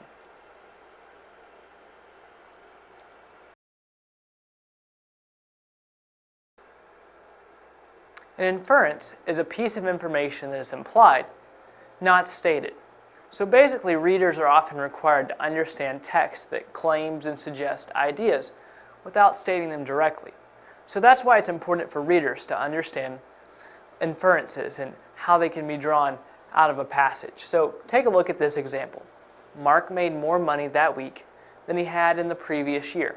So there's two possible inferences that a reader could make from this passage. They could infer that the reader made lots of money that week, so much so that they made more in the previous year. So the one thing they could infer is that there was lots of money this week. The other thing they could infer is that there was little money in the previous year. So I hope you see the contrast here. Either there was lots of money made that week, or there was just little money made in the previous year. So those are two possible inferences that the reader could make. The second is, when his coffee arrived, he looked around the table for the silver cup. So here the reader has to infer that the silver cup contains creamer for the coffee. So that's one thing the reader can infer. And from that, the reader can draw that the subject of the sentence, he, always drinks his coffee with creamer. So this sentence right here may not be important to the passage as a whole, but sometimes it's important that the reader infer something so that they can understand the entire passage.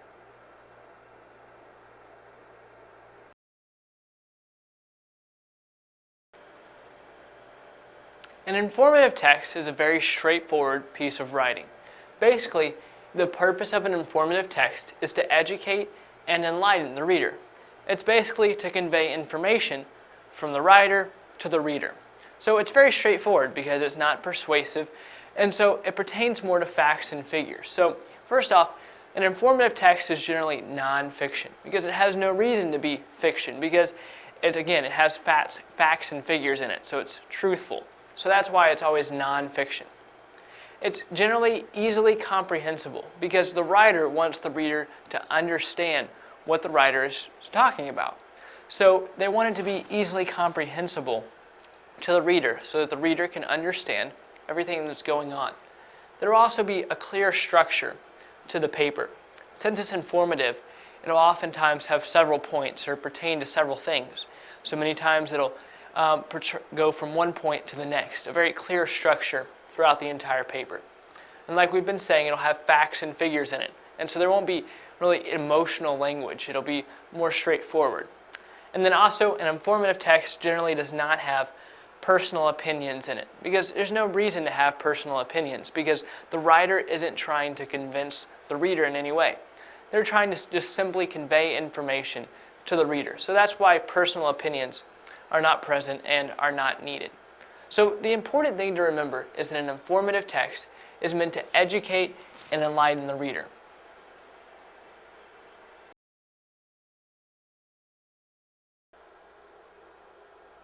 Irony is a statement that suggests its opposite. Look at this example. A man walks in his home covered in mud and in tattered clothes. His wife says, "How was your day?" And the man replies, "Great." This is an example of irony because obviously the husband did not have a great day. He went through some kind of major conflict where he now is covered in mud and has tattered clothes, but he still says his day was great. So this is irony, because irony is when the literal meaning is different than the intended meaning. Here, the literal meaning of what the husband said is that he had a great day. But the intended meaning is to say, I actually had a terrible day, and that's why he's saying great, because this is an example of irony. Now, you may think that this is sarcasm, but irony is different than sarcasm. Like I said, irony is a statement in which the literal meaning is opposite from the intended meaning. Sarcasm is also a statement in which the literal meaning is opposite from the intended meaning, but it's also meant to be insulting to the person at whom it is directed. A sarcastic statement suggests that the other person is stupid enough to believe an obviously false statement is true. Irony is a bit more subtle than sarcasm.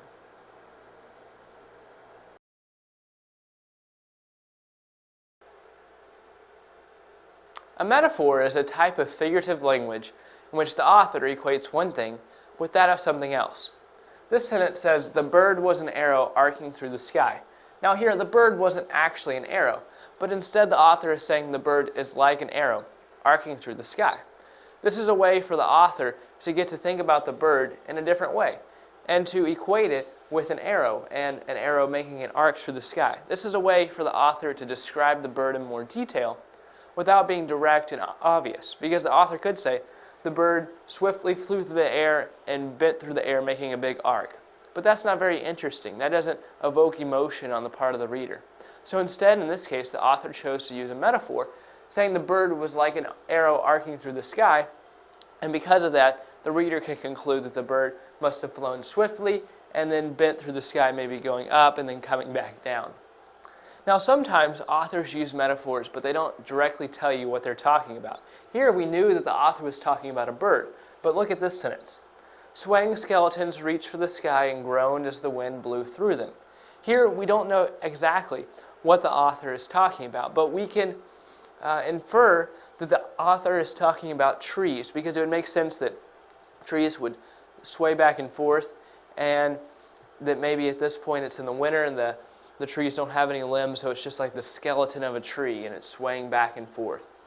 So that would make sense here, and so sometimes it's a little bit difficult to figure out exactly what the author is talking about. In this case, it wasn't, but nevertheless, this is another example of a metaphor where the author is comparing the trees to skeletons, and that allows the reader to look at the trees in a different perspective. Now we're thinking about trees as big skeletons swaying back and forth and groaning. And so that's a way for the author to give us a different perspective about these trees without being real direct and obvious. So just to review, a metaphor is a type of figurative language in which the author equates one thing to that of something else.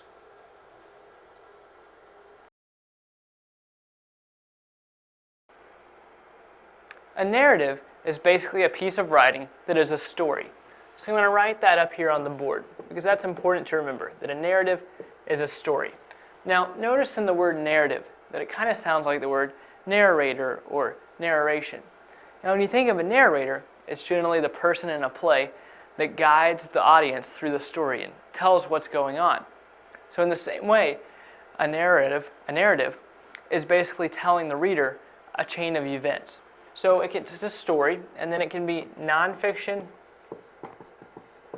or fiction, as long as it is a story. Now, there are certain characteristics that a piece of writing must have in order to be considered a narrative. First of all, it must have a plot. A plot is basically the meat of the story. It starts out with the problem that arises in the story, and then how the characters try to overcome that problem, and then finally ends with the characters overcoming the problem. So you notice that I talked about the characters doing things in the plot. So that's the second thing that a narrative must have, characters. These characters can be people, animals, or things, but generally it's going to be people. There has to be some kind of interaction between the characters in order to form the plot, which forms the narrative. And then finally, a narrative is going to include figurative language.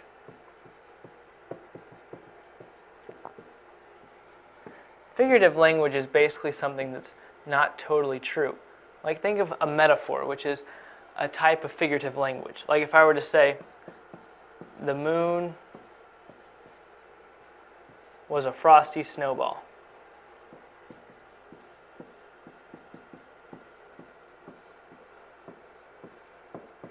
Look at that sentence. The moon was a frosty snowball. So notice here the moon wasn't actually a frosty snowball, but basically the writer is saying the moon looked like a frosty snowball. So that's an example of figurative language because this is an example of a metaphor. So any kind of narrative is going to include sentences like this one that leave some things up to the reader's imagination. So the important thing to remember about a narrative is that it tells a story.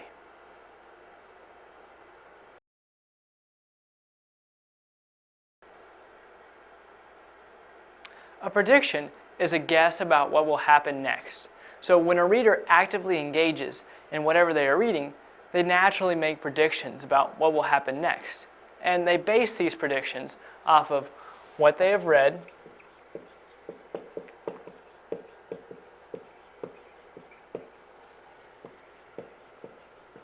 and what they already know.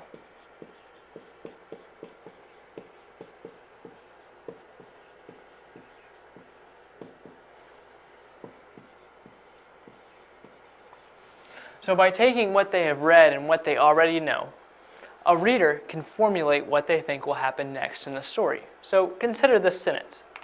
Staring at the computer screen in shock, Kim blindly reached over for the brimming glass of water on the shelf to her side.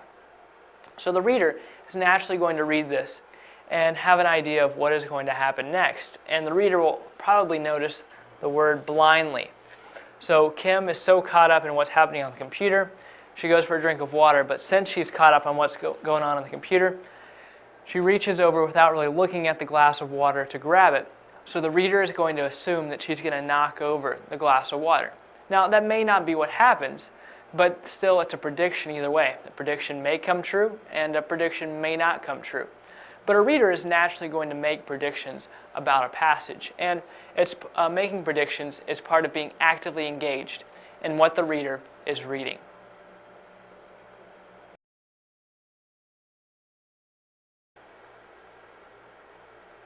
There are many ways to structure a particular piece of writing.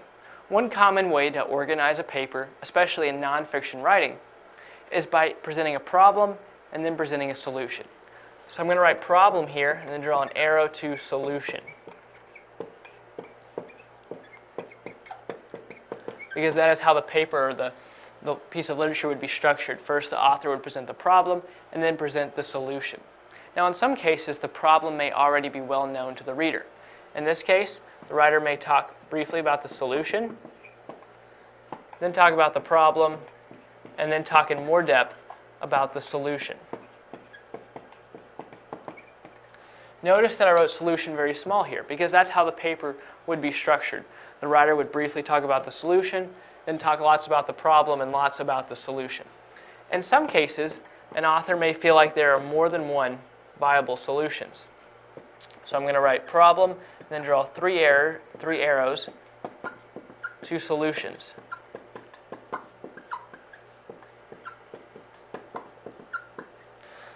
So it's important when reading a paper that first presents a problem, then a solution, that you understand the author's agenda, as well as their point of view. So first of all, their agenda. You want to know why the author is writing the paper, and if they feel like one particular solution is in their best interest. So if a paper is structured like this with a problem and several solutions, the author may be biased towards one solution and feel like their solution is the best. And so they may cast the other solutions in a negative light. So they would, even though they would present several solutions, they would highlight one and put down the other solutions. In some cases, the author may present a problem and only present the solution that they feel is best, even though there are other good solutions. So sometimes only one solution is good, and so that's why the author only presents one solution. But sometimes there are more than one solutions that could be good for the problem. And so when the author only presents one solution, instead of even addressing the other solutions, they're totally ignoring them. So that's another example of an agenda and being biased towards one solution over another. So it's important that you as a reader understand both the writer's agenda and point of view when looking at the problem and the solution.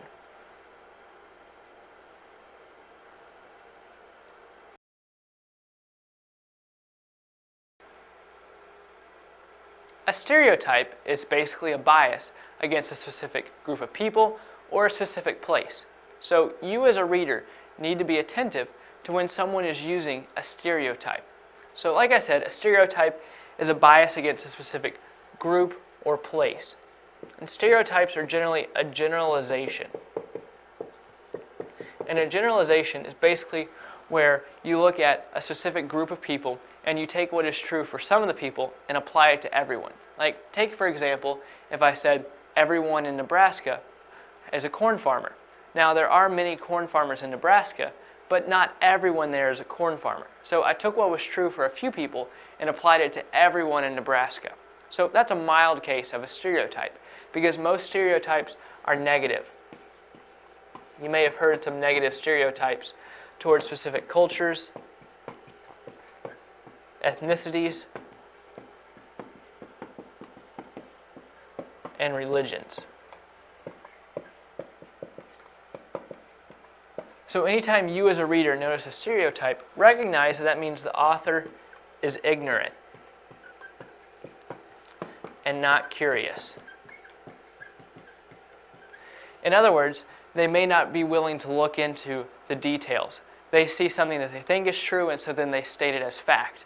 So that's why I say they're not very curious. And they're also ignorant, because they may be aware that they are using a stereotype, but they may not care. And so they're ignorant about that, which means they're also going to be ignorant about other things. So as a reader, be attentive to when a writer is using stereotypes.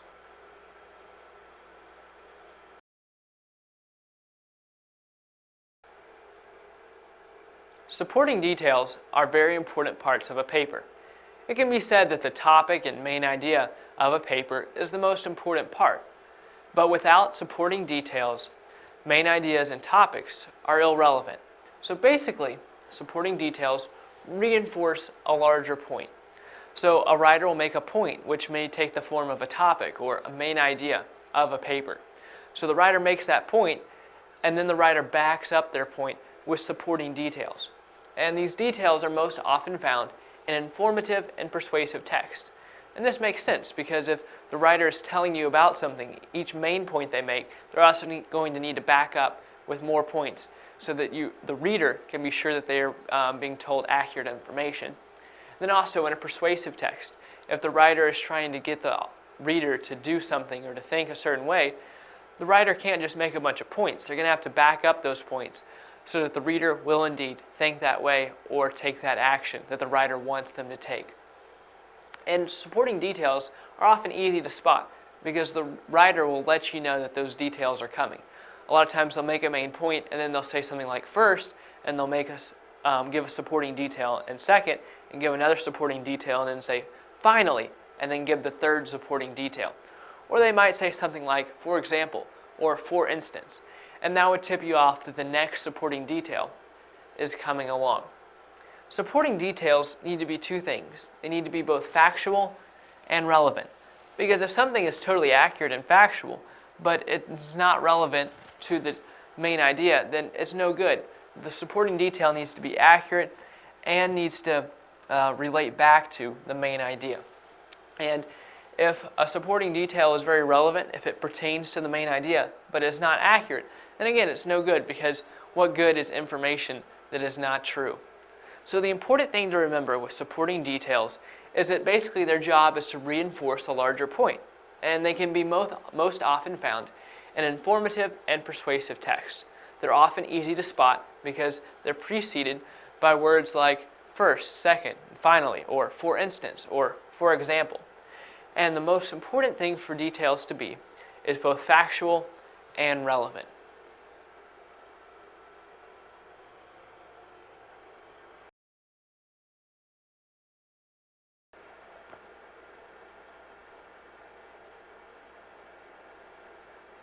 Text evidence is basically information in a text that backs up the main point or points in general throughout the story.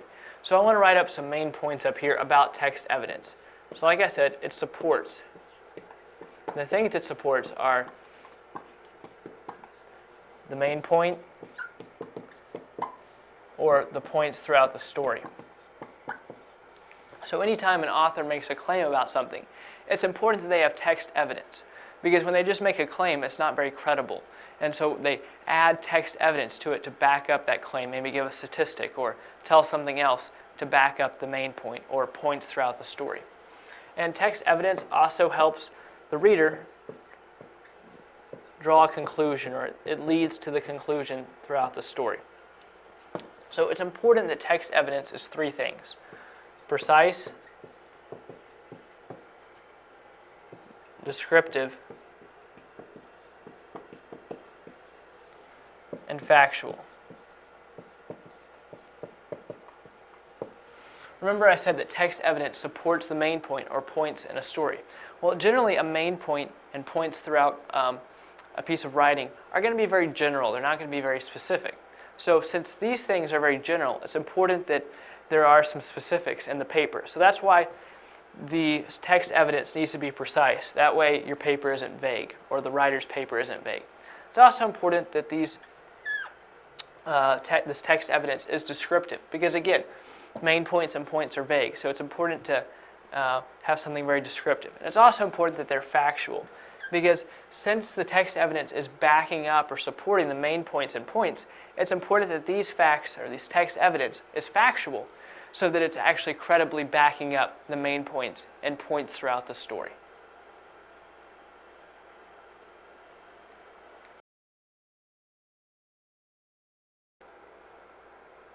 The narrator plays an important role in the story, and it's important that you as a reader understand the narrator.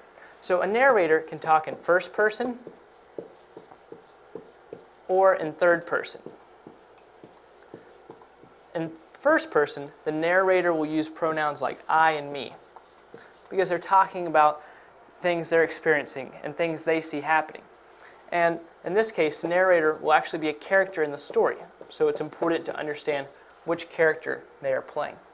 In third person, the pronouns he and she are used, because the narrator is looking onto the situation, saying he did this or she did this, and so they're not a character in the story.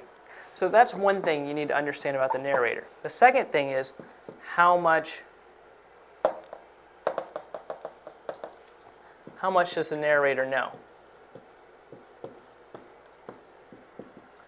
And you may be wondering why this is important. But some narrators are going to know what all the characters' thoughts are, and some narrators do not know that. And some narrators will be able to explain to the reader what's going on and their thoughts about it, and some narrators will just let the plot speak for itself. So how much the narrator knows influences how much the reader will know, because however much the narrator knows, they will then tell the reader that. So it's important to understand how much the narrator actually knows.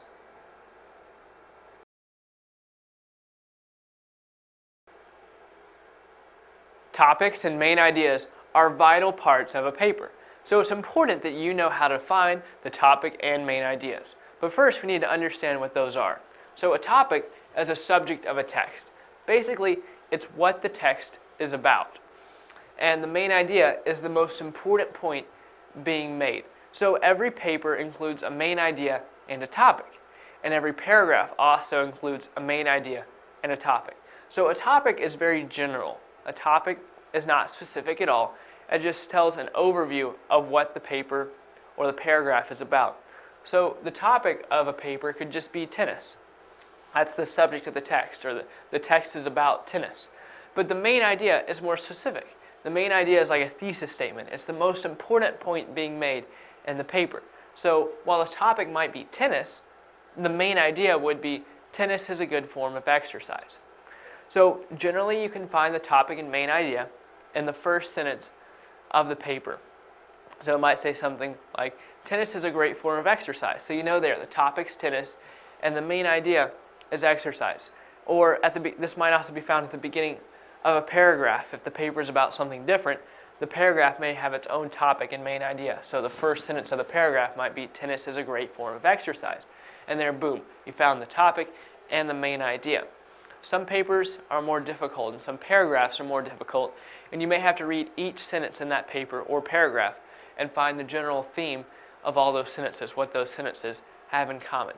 But in general, it's very easy to find the topic. You can just scan the paper and figure out what the paper is about, and then more specifically, you can find out what the main idea of the paper is. And since the main idea is the main idea, it's the most important part of the paper, the main idea will be repeated oftentimes throughout the entire paper, generally in the introduction and in the conclusion, and sometimes in between.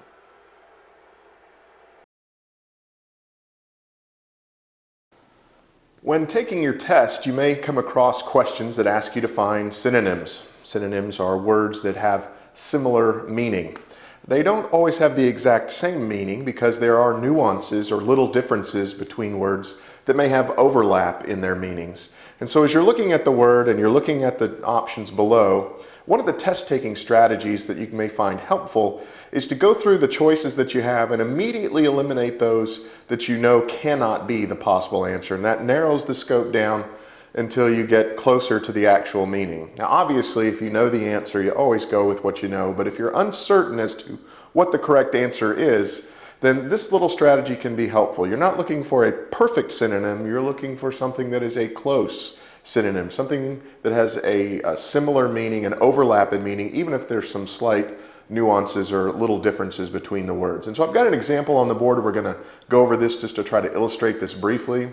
And hopefully this will help you understand the test-taking strategy of looking for the close or nearly perfect synonym if there's not one that's an exact match.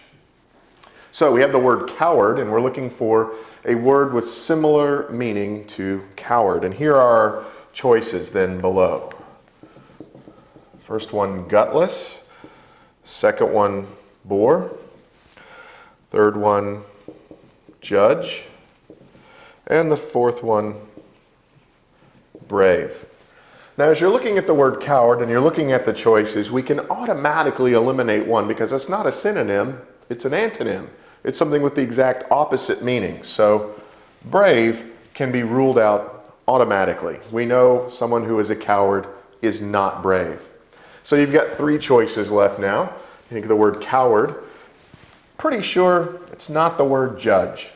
So we were absolutely certain on this one, and we're pretty sure on C. Now we're left with two answers. We've already narrowed the field. We've got a 50% chance if we just had to outright guess. But as we're thinking about the word coward, we think, well, you know, the word gutless comes pretty close to coward. It's not a perfect match, but it's closer than bore. And maybe we don't even know what a bore is. You know, someone, oh, you're such a bore. And we're not sure what that word is, but we know that gutless has some overlap and it's close. And so if we're having to guess, once again, we're not certain of the answer. I'm assuming for the case of our example here that we don't automatically know that A is the answer. But we've been able to narrow it down by eliminating the choices that we know are not correct. And when we're left with two, we've been able to narrow it further by saying, I know there's enough overlap between coward and gutless that we're going to go with A. Now, once again, this is just an example to illustrate a test-taking strategy. When you're taking your test and you come to the portion that has synonyms, if you automatically know the right answer, go with the right answer. But if you're uncertain, then basically just start looking at the answers and eliminate the ones that you know it cannot possibly be until you've narrowed it down to the ones that are possibilities, and then start looking for overlap in meaning. Because often on these tests, they're not testing your ability to find a perfect synonym. They want you to be able to realize the relationship between words and the nuances between words, the little differences, so that you can say, this is close to that meaning. This is the one that has at least some overlap, even though it's not a perfect match.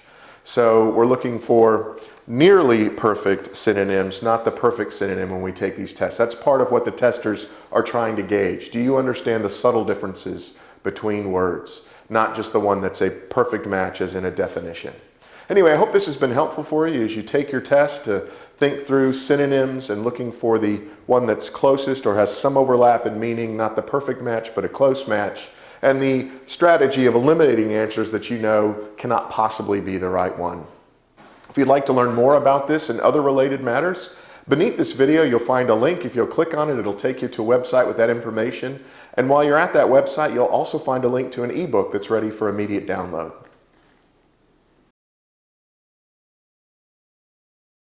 ACT, English Style. Word usage, or diction, refers to the use of words with meanings and forms that are appropriate for the context and structure of a sentence. So this right here is your goal as a writer, to use words with meanings and forms appropriate for the context and appropriate for the structure of a sentence.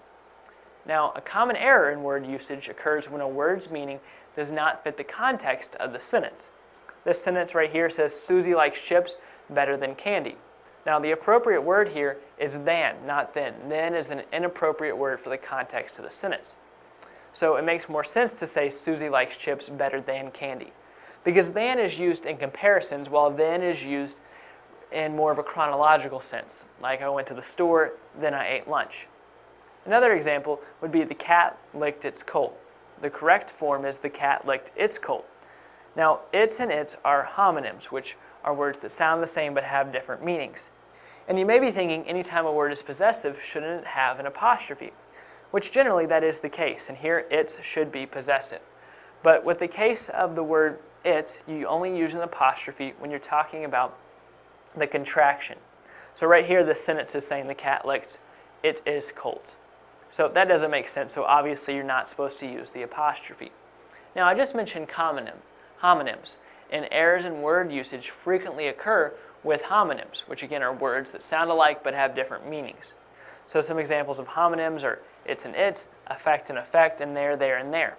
So it's very easy for a writer to confuse these words because they sound the same. Now, some other words that are commonly confused are then and than, and except. Now, these words aren't homonyms, but they're very close to being homonyms because they don't sound exactly alike, but they are pretty close, which makes determining which word to use a little bit more difficult.